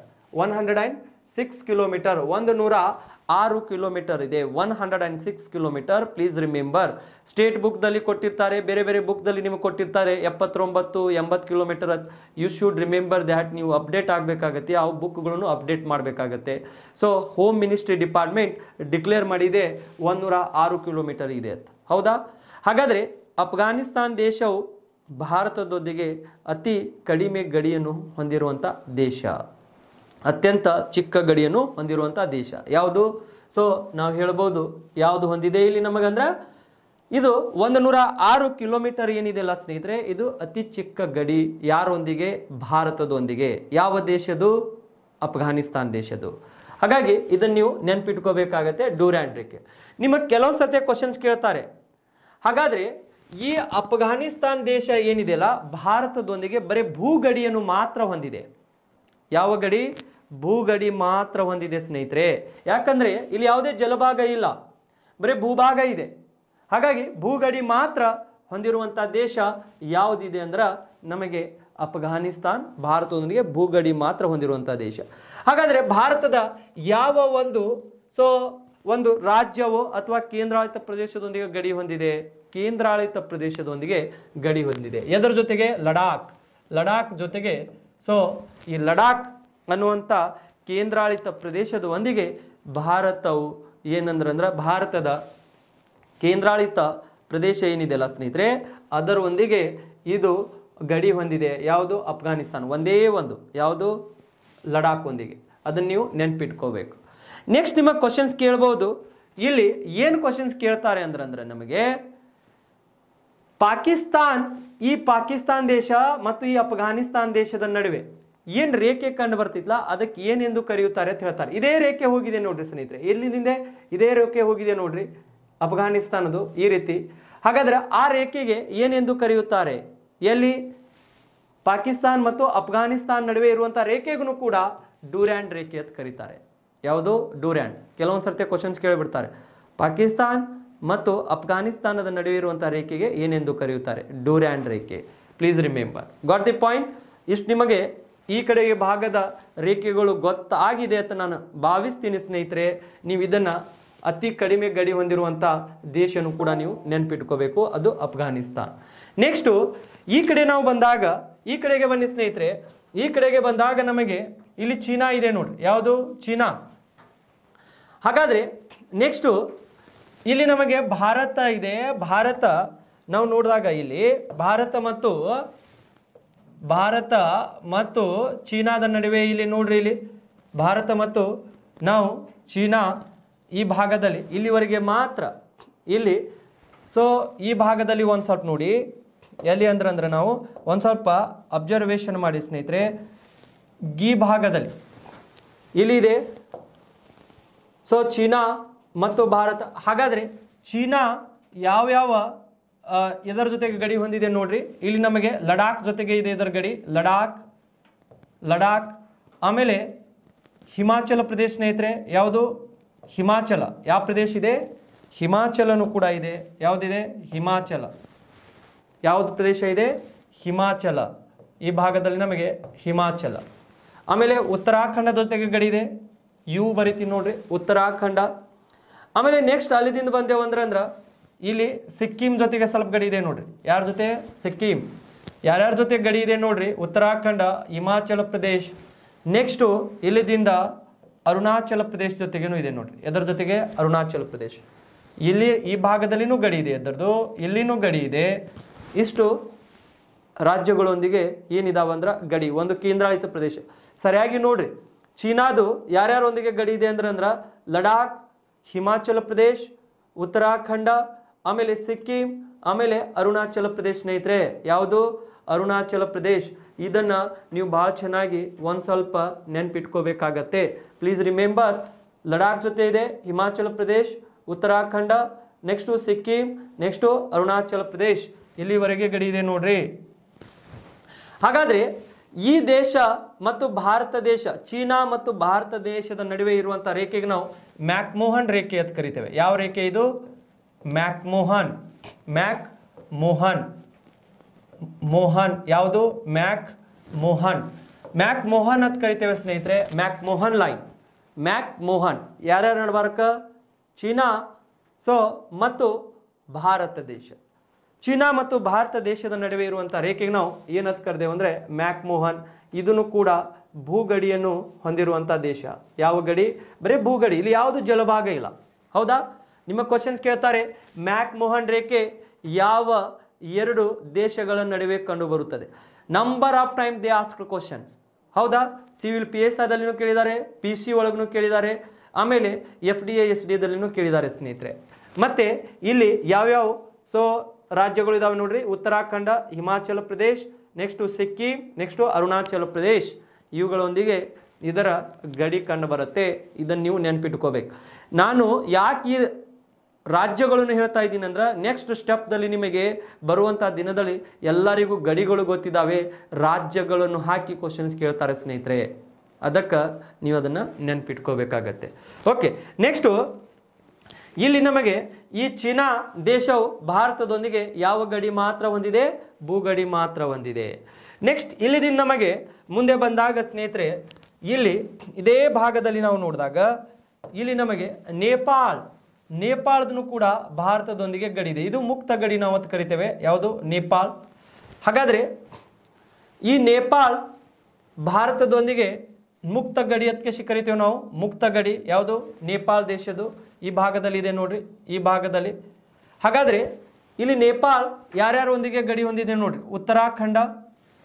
ಉತ್ತರಾಖಂಡ, ಆಮೇಲೆ ನೆಕ್ಸ್ಟ್ ಸ್ನೇಹಿತರೆ ಉತ್ತರಾಖಂಡ ಆಗಿರ್ಬೋದು, ಉತ್ತರ ಪ್ರದೇಶ್. ನೆಕ್ಸ್ಟ್ ಬಿಹಾರ್ ಎದರೊಂದಿಗೆ ಇದೆ? ಬಿಹಾರ್. ನೆಕ್ಸ್ಟ್ ನಾವು ಇಲ್ಲಿದಿಂದ ಬಿಹಾರ್ ಆಯ್ತಂದ್ರೆ ನಾವು ಏನು ಹೇಳ್ಬೋದು ಅಂದ್ರೆ ಪಶ್ಚಿಮ ಬೆಂಗಾಲ್ ಮತ್ತು ಸಿಕ್ಕಿಂ ಯಾರ್ಯಾರೊಂದಿಗೆ ಇದೆ ಇದರ ಗಡಿ? ನೇಪಾಳದು, ಉತ್ತರಾಖಂಡ, ಆಮೇಲೆ ಉತ್ತರ ಪ್ರದೇಶ್, ಬಿಹಾರ್, ಆಮೇಲೆ ನೆಕ್ಸ್ಟ್ ಇಲ್ಲಿದಿಂದ ಪಶ್ಚಿಮ ಬೆಂಗಾಲ್, ಸಿಕ್ಕಿಂ. ಸ್ನೇಹಿತರೆ ಇದನ್ನ ನೆನ್ಪಿಟ್ಕೊಳ್ಳಿ, ಪ್ಲೀಸ್ ರಿಮೆಂಬರ್. ಎದರೊಂದಿಗೆ ಗಡಿ ಇದೆ? ಉತ್ತರಾಖಂಡ, ಆಮೇಲೆ ಉತ್ತರ ಪ್ರದೇಶ್, ಆಮೇಲೆ ಬಿಹಾರ್, ನೆಕ್ಸ್ಟ್ ಪಶ್ಚಿಮ ಬೆಂಗಾಲ್ ಮತ್ತು ಸಿಕ್ಕಿಂ. ಇದರ ಜೊತೆಗೆ ಗಡಿ ಇದ್ದಾವೆ. ಯಾವುದೋ ಉತ್ತರಾಖಂಡ ಆಗಿರ್ಬೋದು, ಉತ್ತರ ಪ್ರದೇಶ್ ಆಗಿರ್ಬೋದು ಸ್ನೇಹಿತರೆ, ಬಿಹಾರ್ ಇದೆ, ಪಶ್ಚಿಮ ಬೆಂಗಾಲ್ ಇದೆ, ಸಿಕ್ಕಿಂ ಇದೆ. ಇದನ್ನು ನೀವು ನೆನ್ಪಿಟ್ಕೋರಿ. ಹೌದಾ? ನೆಕ್ಸ್ಟು ಇಲ್ಲಿದಿಂದ ನಾವು ನೋಡಿದಾಗ ನಮ್ಮ ನೆರೆಯ ದೇಶ ಭೂತಾನ್ ಕೂಡ ಇದೆ ಇಲ್ಲಿ. ಯಾವುದು? ಭೂತಾನ್. ಇದನ್ನು ಕೂಡ ನಮ್ಮ ಜೊತೆಗೆ ಮುಕ್ತ ಗಡಿಯನ್ನು ಹೊಂದಿರುವಂಥ ದೇಶ. ಯಾವುದು? ಭೂತಾನ್. ಹಾಗಾದರೆ ಈ ಭೂತಾನ್ ದೇಶ ಏನಿದೆಯಲ್ಲ ಸ್ನೇಹಿತರೆ, ಈ ಭೂತಾನ್ ದೇಶ ಏನಿದೆಯಲ್ಲ ಈ ಭಾಗದಲ್ಲಿ, ಇದನ್ನು ನೀವು ಒಂದು ಸ್ವಲ್ಪ ನೆನ್ಪಿಟ್ಕೊಳ್ಳಿ. ಭೂತಾನ್ ದೇಶ ಯಾವ ದೇಶ? ಭೂತಾನ್. ಹಾಗಾದರೆ ಈ ಭೂತಾನ್ ದೇಶ ಎದರೊಂದಿಗೆ ಗಡಿ ಇದೆ ನೋಡ್ರಿ? ನಮ್ಮದು ಸಿಕ್ಕಿಂ, ಈ ಕಡೆಗೆ ಸಿಕ್ಕಿಂ, ಈ ಕಡೆಗೆ ಬಂದಾಗ ಪಶ್ಚಿಮ ಬೆಂಗಾಲ್, ಆಮೇಲೆ ಅಸ್ಸಾಂ, ನೆಕ್ಸ್ಟು ಅರುಣಾಚಲ್ ಪ್ರದೇಶ್. ಯಾರ್ಯಾರೊಂದಿಗೆ ಗಡಿ ಇದೆ ಇದು? ಪ್ಲೀಸ್ ರಿಮೆಂಬರ್ ದ್ಯಾಟ್ ಸಿಕ್ಕಿಂ ಜೊತೆಗೆ ಗಡಿ ಇದೆ ಭೂತಾನ್ದು, ಆಮೇಲೆ ಪಶ್ಚಿಮ ಬೆಂಗಾಲ್ ಜೊತೆಗೆ ಗಡಿ ಇದೆ, ಅಸ್ಸಾಂ ಜೊತೆಗೆ ಇದೆ, ಆಮೇಲೆ ಅರುಣಾಚಲ್ ಪ್ರದೇಶ್ ಜೊತೆಗೆ ಇದೆ. ಸೊ ಈ ನೇಪಾಳ ಆಮೇಲೆ ಭೂತಾನ್ ಕೂಡ ಭಾರತದೊಂದಿಗೆ ಭೂಗಡಿಯನ್ನು ಮಾತ್ರ ಹೊಂದಿದ್ದಾವೆ. ಯಾವ ಗಡಿ? ಭೂಗಡಿ ಮಾತ್ರ ಹೊಂದಿದ್ದಾವೆ ಸ್ನೇಹಿತರೆ. ಯಾವ ಗಡಿ ಇದ್ದಾವೆ? ಭೂಗಡಿ. ಹಾಗಾಗಿ ಈ ಭೂಗಡಿಯನ್ನು ಹೊಂದಿರುವಂಥದ್ದು ನೀವು ನೆನ್ಪಿಟ್ಕೋಬೇಕು. ಭೂಗಡಿ ಹೊಂದಿರುವಂಥ ದೇಶಗಳು ಯಾವತ್ತು ಕೇಳ್ತಾರೆ? ಅದಕ್ಕೆ ಇವೆರಡು ದೇಶಗಳು ನೆನ್ಪಿಟ್ಕೊಳ್ಳಿ. ನೆಕ್ಸ್ಟು ಈ ಕಡೆ ನಾವು ಬಂದಾಗ, ಈ ಕಡೆಗೆ ಬಂದಾಗ ಸೊ ನಾವೇನು ನೋಡಬೇಕಾಗಿದೆ ಅಂದರೆ ಸ್ನೇಹಿತರೆ, ಇಲ್ಲಿ ಮಯನ್ಮಾರ್ ದೇಶ ಇದೆ. ಯಾವ ದೇಶ ಇದೆ ಇಲ್ಲಿ ನಮಗೆ? ಮಯನ್ಮಾರ್. ಹಾಗಾದರೆ ಈ ಭಾಗದಲ್ಲಿ ಏನಿದೆಯಲ್ಲ ಮಯನ್ಮಾರ್ ದೇಶ, ಇದು ಭಾರತದೊಂದಿಗೆ ಎರಡೂ ಗಡಿ ಹೊಂದಿದೆ. ಮಯನ್ಮಾರ್ ದೇಶ ಭಾರತದೊಂದಿಗೆ ಜಲಗಡಿನೂ ಹೊಂದಿದೆ. ಯಾವ ಗಡಿ? ಜಲಗಡಿ ಹೊಂದಿದೆ ಸ್ನೇಹಿತರೆ. ಅದರ ಜೊತೆಗೆ ಭೂಗಡಿಯನ್ನು ಹೊಂದಿದೆ. ಈ ಕಡೆಗೆ ಭೂಗಡಿ ಇದೆ, ಈ ಕಡೆಗೆ ಜಲಗಡಿ ಇದೆ. ಹೌದಾ? ಇಲ್ಲಿ ಬೇ ಆಫ್ ಬೆಂಗಾಲ್ ಇದೆ ನೋಡ್ರಿ, ಬಂಗಾಳ ಕೊಲ್ಲಿ. ಹೌದಾ? ಈ ಭಾಗದಲ್ಲಿ ಜಲಗಡಿ ಇದೆ, ಈ ಭಾಗದಲ್ಲಿ ಭೂಗಡಿ ಇದೆ. Got the point? ಹಾಗಾದರೆ ಯಾವ ದೇಶ? ಮಯನ್ಮಾರ್ ದೇಶ. ಯಾವ ದೇಶ? ಮಯನ್ಮಾರ್ ದೇಶ. ಈ ಮಯನ್ಮಾರ್ ದೇಶ ನಿಮಗೆ ಕ್ವಶನ್ಸ್ ಕೇಳ್ತಾರೆ. ಮಯನ್ಮಾರ್ ದೇಶವು ಭಾರತದೊಂದಿಗೆ ಯಾವ ಗಡಿಯನ್ನು ಹೊಂದಿದೆ ಅಂತ ಕೇಳ್ತಾರೆ. ಜಲಗಡಿ ಮತ್ತು ಭೂಗಡಿಯನ್ನು ಹೊಂದಿರುವಂತಹ ದೇಶ ಸ್ನೇಹಿತರೆ. Got the point?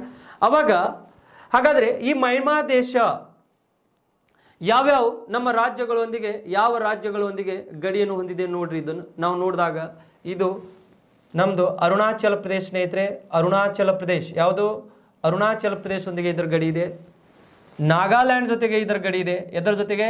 ನಾಗಾಲ್ಯಾಂಡ್. ಆಮೇಲೆ ನಾವು ಮಣಿಪುರ್, ಯಾವುದು? ಮಣಿಪುರ್. ಆಮೇಲೆ ಮಿಜೋರಾಂ ಸ್ನೇಹಿತರೆ. ಯಾವುದು? ಮಿಜೋರಾಂ. ಅರುಣಾಚಲ ಆಗಿರ್ಬೋದು, ನಾಗಾಲ್ಯಾಂಡ್ ಆಗಿರ್ಬೋದು, ಮಣಿಪುರ್ ಆಗಿರ್ಬೋದು, ಈಗ ನೋಡ್ರಿ ಮಿಜೋರಾಂ. ಹೌದಾ? ಸೊ ಅರುಣಾಚಲ ಪ್ರದೇಶ ಇದೆ, ನಾಗಾಲ್ಯಾಂಡ್ ಇದೆ, ಮಣಿಪುರ್ ಇದೆ, ಮಿಜೋರಾಂ ಇದೆ ಸ್ನೇಹಿತರೆ. ಹಾಗಾಗಿ ಇಲ್ಲಿ ಅರುಣಾಚಲ ಪ್ರದೇಶ್, ನಾಗಾಲ್ಯಾಂಡ್, ಮಣಿಪುರ್, ಮಿಜೋರಾಂ ಇದರೊಂದಿಗೆ ಈ ಮಯನ್ಮಾರ್ ದೇಶ ಗಡಿಯನ್ನು ಹೊಂದಿದೆ. ಹಾಗಾಗಿ ಈ ಕಡೆಗೆ ಬಂಗಾಳ ಕೊಲ್ಲಿಯ ಜಲಭಾಗತ್ತಾಗಿದೆ ಇದಕ್ಕೆ. ಹಾಗಾಗಿ ನಾವು ಇಲ್ಲಿ ಎರಡೂ ಗಡಿಯನ್ನು, ಭೂಗಡಿ ಮತ್ತು ಜಲಗಡಿಯನ್ನು ಹೊಂದಿರುವಂಥ ದೇಶ ಅಂತ ನಾವು ಕರಿತೇವೆ. Got the point? ಸೊ ಇಷ್ಟು ಆದಮೇಲೆ ನಮಗೆ ಇಲ್ಲಿದಿಂದ ಮುಂದೆ ನಾವು ಹೋಗಬೇಕಾಗತ್ತೆ. ಮುಂದೆ ಹೋದಾಗ ನೋಡಿ ಸ್ನೇಹಿತರೆ, ಇಲ್ಲಿ ನೆಕ್ಸ್ಟ್ ದೇಶ ನಮಗೆ ಬಹಳಷ್ಟು ಇಂಪಾರ್ಟೆಂಟ್ ಆಗತ್ತೆ, ಅವರ್ ನೇಬರಿಂಗ್ ಕಂಟ್ರಿ. ಅದನ್ನು ಕೂಡ ನಮ್ಮ ಜೊತೆಗೆ ಇಲ್ಲಿ ಬಾಂಗ್ಲಾದೇಶ ಇದೆ ನೋಡ್ರಿ. ಯಾವ ದೇಶ? Bangla. So this Bangla is very important. ಹಾಗಾದ್ರೆ ಈ ಬಾಂಗ್ಲಾದೇಶನು ಕೂಡ ನಮಗೆ ಈ ರೀತಿ ಗಡಿ ಹೊಂದಿದೆ ನೋಡ್ರಿ. ಇಲ್ಲಿ ಯಾವ ರೀತಿ ಗಡಿ ಹೊಂದಿದೆ ಅಂದ್ರ ಈ ರೀತಿ ಗಡಿ ಹೊಂದಿದೆ. ಇದನ್ನು ಕೂಡ ಭೂಗಡಿ ಮತ್ತು ಜಲಗಡಿ ಎರಡನ್ನೂ ಹೊಂದಿದೆ ಬಾಂಗ್ಲಾದೇಶ್. ನಿಮ್ಮ ಕ್ವಶನ್ಸ್ ಕೇಳ್ತಾರೆ. ಅದು ನಮಗೆ ಈ ಪರ್ಟಿಕ್ಯುಲರ್ ಇದಕ್ಕೆ ನೇಮ್ ಕೊಟ್ಟಿಲ್ಲ, ಬಟ್ ನೇಮ್ ಇತ್ತಂದ್ರೆ ನಾನು ಹೇಳ್ತಿದ್ದೆ. ಅದಕ್ಕೆ ನಿಮಗೆ ಬಾಂಗ್ಲಾದೇಶ್ ಭಾರತದೊಂದಿಗೆ ಯಾವ ಗಡಿ ಹೊಂದಿದೆ ಅಂತ ಕೇಳಿದಾಗ ಜಲಗಡಿ ಮತ್ತು ಭೂಗಡಿ ಅಂತ ಹೇಳ್ಬೇಕು ನೀವು. ಯಾವ ಗಡಿ? ಜಲಗಡಿ ಮತ್ತು ಭೂಗಡಿ. ಹಾಗಾದ್ರೆ ಬಾಂಗ್ಲಾದೇಶ್ ಬಂಗಾಳ ಕೊಲ್ಲಿಯೊಂದಿಗೇನು ಗಡಿ ಇದೆ, ಈ ಕಡೆ ಭೂಗಡಿನೂ ಇದೆ. ಈಗ ಬಾಂಗ್ಲಾದೇಶ್ ಸ್ನೇಹಿತರೆ 4096 ಕಿಲೋಮೀಟರ್ ಭಾರತದೊಂದಿಗೆ ಗಡಿಯನ್ನು ಹೊಂದಿದೆ. 4096 ಕಿಲೋಮೀಟರ್. ಎಷ್ಟು? 4096 ಕಿಲೋಮೀಟರ್ ಈ ಬಾಂಗ್ಲಾದೇಶ ಭಾರತದೊಂದಿಗೆ ಗಡಿಯನ್ನು ಹೊಂದಿರುವಂಥ ದೇಶ. ಹಾಗಾದರೆ ನೀವು ನೆನಪಿಟ್ಕೋಬೇಕಾಗತ್ತೆ, ಬಾಂಗ್ಲಾದೇಶವು ಭಾರತದೊಂದಿಗೆ ಅತಿ ಹೆಚ್ಚು ಉದ್ದದ ಗಡಿಯನ್ನು ಹೊಂದಿರುವಂಥ ದೇಶ. This country is having highest border with India. Which country? Bangla. हौदा? आप लोगों को समझ में आ रहा है नहीं क्या यार? Are you getting what I am saying here? So please remember what I am saying here. So समझ में तो आना चाहिए सब लोगों को. So that's why I am telling here. Please remember. ಇದನ್ನು ನೀವು 4096 ಕಿಲೋಮೀಟರ್ ಇದು ಗಡಿ ಇದೆ ಯಾರ ಜೊತೆಗೆ? ಬಾಂಗ್ಲಾದೇಶದ ಜೊತೆಗೆ. ಯಾರ್ದು? ಭಾರತ ದೇಶದ್ದು. ಹಾಗಾದ್ರೆ ಇದಕ್ಕೆ ನಾವು ಬಾಂಗ್ಲಾದೇಶವು ಜಲಗಡಿ ಮತ್ತು ಭೂಗಡಿ ಎರಡನ್ನೂ ಹೊಂದಿದೆ ಸ್ನೇಹಿತರೆ. ಈಗ ಬಾಂಗ್ಲಾದೇಶ್ ಯಾವ್ಯಾವ ನಮ್ಮ ರಾಜ್ಯದೊಂದಿಗೆ ಗಡಿ ಹೊಂದಿದೆ ಅಂದ್ರ ತ್ರಿಪುರಾ. ನೆನ್ಪಿಟ್ಕೋರಿ, ಯಾವುದು? ತ್ರಿಪುರಾ. ಆಮೇಲೆ ಮೇಘಾಲಯ, ತ್ರಿಪುರಾ ಆಗಿರ್ಬೋದು, ಮೇಘಾಲಯ ಆಗಿರ್ಬೋದು. ಆಮೇಲೆ ನೆಕ್ಸ್ಟು ಅಸ್ಸಾಂ ಜೊತೆಗೇನು ಗಡಿ ಇದೆ ಸ್ನೇಹಿತರೆ. ಯಾವ್ದ್ರ ಜೊತೆಗೆ? ಅಸ್ಸಾಂ. ಆಮೇಲೆ ಪಶ್ಚಿಮ ಬೆಂಗಾಲ್. ಯಾವುದು? ಪಶ್ಚಿಮ ಬೆಂಗಾಲ್. ಇದನ್ನು ನೀವು ನೆನ್ಪಿಟ್ಕೋರಿ. ತ್ರಿಪುರಾ, ಮೇಘಾಲಯ, ತ್ರಿಪುರಾ ಜೊತೆಗೆ ಗಡಿ ಇದೆ ನಮ್ಮದು ಬಾಂಗ್ಲಾದೇಶದು. ಆಮೇಲೆ ನೆಕ್ಸ್ಟು ಮೇಘಾಲಯ, ಅಸ್ಸಾಂ ಮತ್ತು ಪಶ್ಚಿಮ ಬೆಂಗಾಲ್. You should remember. ಇವು ಎಲ್ಲ ಜೊತೆಗೆ ಯಾರ್ದು ಗಡಿ ಇದೆ ಅಂದ್ರೆ ಈ ಬಾಂಗ್ಲಾದೇಶದ. ಹಾಗಾದರೆ ಇಲ್ಲಿದೆ ನೋಡಿ ನಮಗೆ. ನೆಕ್ಸ್ಟ್ ಬರೀ ಭಾರತ ದೇಶದೊಂದಿಗೆ ಜಲಗಡಿಯನ್ನು ಹೊಂದಿರುವಂಥ ದೇಶಗಳು ಯಾವುವು? Only so this we can say that ಜಲಗಡಿ ಅಂದ್ರೆ here we can mention that only so water landmark. ಹಾಗಾದರೆ ಈಗ ಬರೀ ಜಲಗಡಿಗಳನ್ನು ನಾವು ನೋಡಿದಾಗ ಸ್ನೇಹಿತರೆ ಇಲ್ಲಿ ನಮಗೆ ಶ್ರೀಲಂಕಾ ಇದೆ ನೋಡ್ರಿ. ಯಾವುದು? ಶ್ರೀಲಂಕಾ. ಕಾಣ್ತಾ ಇದೆಯಾ? Sri Lanka one island. ಅದು ಯಾಕೆ ಬೇರ್ಪಟ್ಟಿದೆ ಅಂತ ನಾವು ನೋಡೋಣ. ಈ ಶ್ರೀಲಂಕಾ ಮತ್ತು ಇಲ್ಲಿ ನಮಗೆ ಭಾರತ ದೇಶ ಈ ಕಡೆಗೆ ಇದೆ. ಈ ಶ್ರೀಲಂಕಾ ಮತ್ತು ಭಾರತ ದೇಶದ ನಡುವೆ ನಮಗೆ ಏನಿದೆ ಅಂದ್ರೆ ಈ ಭಾಗದಲ್ಲಿ ಜಲಗಡಿ ಇದೆ. ಯಾವ ಗಡಿ? ಜಲಗಡಿ. ಸೊ ಈ ಜಲಗಡಿ ಬರೀ ಜಲಗಡಿಯನ್ನು ಹೊಂದಿರುವಂಥ ದೇಶ ಯಾವುದತ್ ನಮಗೆ ಕೇಳಿದಾಗ ಶ್ರೀಲಂಕಾ ಅಂತ ಹೇಳಬೇಕಾಗತ್ತೆ. We want to say that Sri Lanka. ಯಾವುದು? ಶ್ರೀಲಂಕಾ. ಹಾಗಾದರೆ ಭಾರತ ಮತ್ತು ಶ್ರೀಲಂಕಾದ ನಡುವೆ ಒಂದು ಜಲಸಂಧಿನೂ ಕೂಡ ಇದೆ. ಇಲ್ಲಿ ಯಾವ ಜಲಸಂಧಿ ಇದೆ ಅಂದ್ರೆ ಸ್ನೇಹಿತರೆ ಇಲ್ಲಿ ಪಾಕ್ ಜಲಸಂಧಿ ಇದೆ. ಯಾವುದು? ಪಾಕ್ ಜಲಸಂಧಿ. ಇದು ಎಷ್ಟೋ ಕನ್ಸರ್ತೆ ಕ್ವಶನ್ಸ್ ಕೇಳಿದ್ದಾರೆ. ಪಾಕ್ ಜಲಸಂಧಿ ಯಾವ ಎರಡು ದೇಶಗಳ ನಡುವೆ ಕಂಡು ಬರುತ್ತದೆ? ಅವಾಗ ಎಲ್ಲರೂ ಏನಂದ್ರೆ ಪಾಕ್ ಅಂತ ಬಂದಾಗ ಪಾಕಿಸ್ತಾನ್ ಮತ್ತು ಭಾರತದ ನಡುವೆ ಮೆನ್ಷನ್ ಮಾಡಿಬಿಡ್ತಾರೆ. That is not correct my dear friends. That is the in between of the Sri Lanka and India. Got the point? So Pak ಅನ್ನುವಂಥ ಜಲಸಂಧಿ ಇದೆ ಯಾರ ನಡಬಾರಕ? ಶ್ರೀಲಂಕಾ ಮತ್ತು ಭಾರತದ ನಡುವೆ. ಹಾಗಾದರೆ ನೀವು ಇಲ್ಲಿ ಇಷ್ಟೇ ನೆನ್ಪಿಟ್ಕೋಬೇಕು, ಶ್ರೀಲಂಕಾ ಮತ್ತು ಭಾರತದ ನಡುವೆ ಜಲಗಡಿ ಇದೆ. ಬರೀ ಜಲಗಡಿಯನ್ನು ಹೊಂದಿರುವಂಥ ದೇಶ ಇದು. ಯಾವುದು? ಶ್ರೀಲಂಕಾ. ಹಾಗಾದರೆ ಯಾವ ಜಲಗಡಿ ಇಲ್ಲಿ ಯಾವುದು ಒಂದು ಜಲಸಂಧಿ ಇದೆ ಅಂದ್ರೆ ನಮಗೆ ಪಾಕ್ ಜಲಸಂಧಿ. ಜಲಸಂಧಿ ಅಂದ್ರೆ ಸ್ನೇಹಿತರೆ ಸ್ಟೇಟ್ಸ್ ಅಂತ ಕರಿತೇವೆ. ಹಾಗಾದರೆ ಈ ಜಲಸಂಧಿ ಅಂದರೆ ಎರಡು ಭೂಭಾಗಗಳನ್ನು ಪ್ರತ್ಯೇಕ ಮಾಡುವ ಜಲಭಾಗ. ಹಾಗಾದರೆ ಭಾರತ ಮತ್ತು ಶ್ರೀಲಂಕಾವನ್ನು ಪ್ರತ್ಯೇಕ ಮಾಡಿದೆಯಾ? ಜಲಭಾಗ. ಎರಡು ಭೂಭಾಗಗಳನ್ನು ಪ್ರತ್ಯೇಕ ಮಾಡುವಂಥ ಒಂದು ಜಲಭಾಗ, ಇದಕ್ಕೆ ನಾವು ಜಲಸಂಧಿ ಅಂತ ಕರಿತೇವೆ. ಎರಡು ಭೂಭಾಗಗಳನ್ನು ಪ್ರತ್ಯೇಕ ಮಾಡುವ ಜಲಭಾಗ. Or we can say that here ಎರಡು ಭೂಭಾಗಗಳನ್ನು ಕೂಡಿಸುವ ಜಲಭಾಗ. ಅಂದರೆ ಈ ದೇಶದಿಂದ ಯಾವುದಾದ್ರೂ ಹಡಗು ಭಾರತ ದೇಶಕ್ಕೆ ಬರ್ತಂದ್ರೆ ಅದು ಕೂಡಿಸುವಂಥದ್ದಾಯಿತು. ಹೌದಾ? ಹಾಗಾಗಿ ಎರಡು ಭೂಭಾಗಗಳನ್ನು ಕೂಡಿಸುವಂಥ ಜಲಭಾಗಕ್ಕೆ ಜಲಸಂಧಿ ಅಂತ ಕರಿತೇವೆ. Or we can say that so ಎರಡು ದೇಶಗಳ ನಡುವೆ ಎರಡು ದೇಶಗಳನ್ನು ಬೇರ್ಪಡಿಸುವ ಜಲಭಾಗ. ಹೌದಾ? ಇದು ಶ್ರೀಲಂಕಾ. ಇದಕ್ಕೆ ನೀವು ನೆನ್ಪಿಟ್ಕೋಬೇಕಾಗತ್ತೆ, ನೆನ್ಪಿಟ್ಕೊಳ್ಳಿ. ಸೊ ನೆಕ್ಸ್ಟು ಮತ್ತೆ ಬರೀ ಜಲಗಡಿಯನ್ನು ಹೊಂದಿರುವಂಥ ದೇಶ ಈ ಭಾಗದಲ್ಲಿ ಕಂಡುಬರುತ್ತೆ ನಮಗೆ ಮಾಲ್ಡೀವ್ಸ್. ಯಾವುದಿದೆ? ಮಾಲ್ಡೀವ್ಸ್. ಮಾಲ್ಡೀವ್ಸ್ ಇದೆ ಸ್ನೇಹಿತರೆ. ಯಾವುದಿದೆ? ಮಾಲ್ಡೀವ್ಸ್ ದೇಶ. ಈ ಮಾಲ್ಡೀವ್ಸ್ ದೇಶ ಭಾರತದೊಂದಿಗೆ ಬರೇ ಜಲಗಡಿಯನ್ನು ಹೊಂದಿರುವಂಥ ದೇಶ. ಯಾವ ದೇಶ? ಮಾಲ್ಡೀವ್ಸ್. ಅತಿ ಚಿಕ್ಕ ದೇಶ, ಹವಳ ಜೀವಿಗಳಿಂದ ನಿರ್ಮಿತವಾಗಿದೆ ಸ್ನೇಹಿತರೆ. ಕೋರಲ್ ಜೀವಿಗಳು ಅನ್ಬೋದು, ಕೋರಲ್. ಹಾಗಾದರೆ ಹವಳ ಜೀವಿಗಳು ಅಂದ್ರೆ ಏನಂತ ನಾವು ಕಲಿಯೋಣ. ಯಾಕಂದ್ರೆ ನಮ್ಮ ಲಕ್ಷದ್ವೀಪಗಳನ್ನು ಕೂಡ ಅದರಿಂದನೇ ನಿರ್ಮಿತವಾಗಿರ್ತವೆ. ನೆಕ್ಸ್ಟು ನಾವು ಹಾಗಾದರೆ ಇಲ್ಲಿ ಮಾಲ್ಡೀವ್ಸ್ ದೇಶ ಏನಿದೆಯಲ್ಲ ಇದು ಜಲಗಡಿಯನ್ನು ಹೊಂದಿರುವಂಥ ದೇಶ, ಬರೀ ಜಲಗಡಿ ಹೊಂದಿರುವಂಥ ದೇಶ. ಯಾವುದು? ಮಾಲ್ಡೀವ್ಸ್. ಹಾಗಾದರೆ ಈ ಮಾಲ್ಡೀವ್ಸ್ ಕೇರಳದಕ್ಕೆ ನಿಯರ್ ಆಗತ್ತೆ ಸ್ನೇಹಿತರೆ, ಕೇರಳ. ಆಮೇಲೆ ಈ ಶ್ರೀಲಂಕಾ ತಮಿಳ್ನಾಡಕ್ಕೆ ನಿಯರ್ ಆಗತ್ತೆ. ಯಾವುದಕ್ಕ? ತಮಿಳ್ನಾಡಕ್ಕೆ ನಿಯರ್ ಆಗತ್ತೆ. ಹಾಗಾಗಿ ಇಷ್ಟೆಲ್ಲ ದೇಶಗಳು ಇವು ಭಾರತದೊಂದಿಗೆ ಗಡಿಯನ್ನು ಹೊಂದಿರುವಂಥ ದೇಶಗಳು. ಹಾಗಾದರೆ ಈಗ ಜಲಗಡಿ ಒಳಗೆ ನಮ್ದು ಎಷ್ಟು ಅಧಿಕಾರ ನಡೆಯುತ್ತೆ ಅಂದ್ರೆ ಸ್ನೇಹಿತರೆ we can say that 12 nautical mile. ಎಷ್ಟು? 12 ನಾಟಿಕಲ್ ಮೈಲ್. ನಾಟಿಕಲ್ ಮೈಲ್ ಜಲಗಡಿ ನಮ್ದು ಎಷ್ಟು ಅದರೊಳಗೆ ಅಧಿಕಾರ ನಡೆಯುತ್ತೆ ಅಂದ್ರೆ 12 ನಾಟಿಕಲ್ ಮೈಲ್.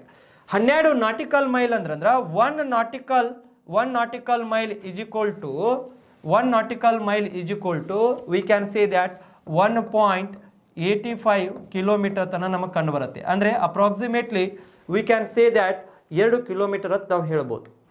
ಹೌದಾ? ಎಷ್ಟು ಕಿಲೋಮೀಟರ್? 1 ನಾಟಿಕಲ್ ಮೈಲ್ ಅಂದರೆ 2 ಕಿಲೋಮೀಟರ್, 1.85 ಆಗತ್ತೆ. ಅದಕ್ಕೆ ನಾವು ಇದನ್ನು ನೆನ್ಪಿಡ್ಕೋಬೇಕಾಗತ್ತೆ ಸ್ನೇಹಿತರೆ. ಈಗ 12 ನಾಟಿಕಲ್ ಮೈಲು ನಮ್ಮದು ಜಲಗಡಿ ಇರುತ್ತೆ. 12 ನಾಟಿಕಲ್ ಮೈಲ್ ನಾವು ದಾಟಿದೇವು ಅಂದ್ರೆ ನಮ್ಮ ಅಧಿಕಾರ ಮುಗೀತು. ಅಲ್ಲಿಂದ ಬೇರೆ ದೇಶದ ಅಧಿಕಾರ ನಡೆಯುತ್ತೆ ಸ್ನೇಹಿತರೆ. ಈ ನಾಟಿಕಲ್ ಮೈಲ್ ಬಗ್ಗೆನೂ ನಾವು ಕೂಡ ಡಿಸ್ಕಷನ್ ಮಾಡೋಣ. ನಾನು ಇಲ್ಲಿ ಕನ್ಕ್ಲೂಡ್ ಮಾಡೋದು ಏನಂದ್ರೆ ನೀವು ಇವತ್ತು ನೆನ್ಪಿಟ್ಕೋಬೇಕಾಗಿದೆ ಭಾರತದೊಂದಿಗೆ ಭೂಗಡಿಯನ್ನು ಹೊಂದಿರುವಂಥ ದೇಶಗಳು ಯಾವ್ಯಾವ ಇದ್ದಾವೆ ಮತ್ತು ಭೂಗಡಿ ಮತ್ತು ಜಲಗಡಿಯನ್ನು ಹೊಂದಿರುವಂಥ ದೇಶಗಳು ಯಾವ್ಯಾವ ಇದ್ದಾವೆ. ಈಗ ಜಲಗಡಿ ಮತ್ತು ಭೂಗಡಿಯನ್ನು ಹೊಂದಿರುವಂಥ ದೇಶಗಳು ಸ್ನೇಹಿತರೆ ಪಾಕಿಸ್ತಾನ್ ಜಲಗಡಿ ಮತ್ತು ಭೂಗಡಿ ಹೊಂದಿದೆ. ಆಮೇಲೆ ನೆಕ್ಸ್ಟ್ ನಮಗೆ ಇಲ್ಲಿಂದ ಮೈನ್ಮಾರ್ ದೇಶ ಜಲಗಡಿ ಮತ್ತು ಭೂಗಡಿ ಹೊಂದಿದೆ. ನೆಕ್ಸ್ಟ್ ಬಾಂಗ್ಲಾದೇಶ ಜಲಗಡಿ ಮತ್ತು ಭೂಗಡಿಯನ್ನು ಹೊಂದಿದೆ. ಇವುಗಳನ್ನು ನೀವು ನೆನ್ಪಿಟ್ಕೋರಿ. ಬರೀ ಭೂಗಡಿಯನ್ನು ಹೊಂದಿರುವಂಥ ದೇಶಗಳು ನಾವು ನೋಡಿದಾಗ ಒಂದು ಚೀನಾ ಇದೆ, ನೇಪಾಳ ಇದೆ, ಚೀನಾ ಇದೆ, ನೇಪಾಳ ಇದೆ, ಭೂತಾನ್ ಇದೆ, ಅಫ್ಘಾನಿಸ್ತಾನ್ ಇದೆ ಸ್ನೇಹಿತರೆ. ಹೌದಾ? ಯಾವ್ದಾವ್ದಿದೆ? ಚೀನಾ ಇದೆ, ನೇಪಾಳ ಇದೆ, ಭೂತಾನ್ ಇದೆ, ಅಫ್ಘಾನಿಸ್ತಾನ್ ಇದೆ. ಇವು ಬರೀ ಭೂಗಡಿಯನ್ನು ಹೊಂದಿರುವಂಥ ದೇಶಗಳು. ಬರೀ ಜಲಗಡಿಯನ್ನು ಹೊಂದಿರುವಂಥ ದೇಶಗಳು ಶ್ರೀಲಂಕಾ ಮತ್ತು ಮಾಲ್ಡೀವ್ಸ್ ಸ್ನೇಹಿತರೆ. ಯಾವುದು? ಶ್ರೀಲಂಕಾ ಮತ್ತು Maldives. Please remember in next class again we want to discuss about this Indian geography. ಭಾರತದ ಅಕ್ಷಾಂಶ, ರೇಖಾಂಶ ಮತ್ತು ಏನು ವಿಶೇಷತೆ ಇದೆ ಎಲ್ಲನೂ ಡಿಕ್ ಟು ಡಿಕ್ ನಾನು ಟೀಚ್ ಮಾಡ್ತೀನಿ ಸ್ನೇಹಿತರೆ. ಈವನ್ ನೀವು ಸಣ್ಣ ಹುಡುಗರುಗತ್ತಲೆ ನಿಮಗೆ ಕಲಿಸ್ತೀನಿ. You don't worry about that. In Indian geography you depend on me. I should also depend on you people. Please note on whatever I want to say here, and we want to discuss in a healthy Indian geography. Have a nice day. Again tomorrow we will meet.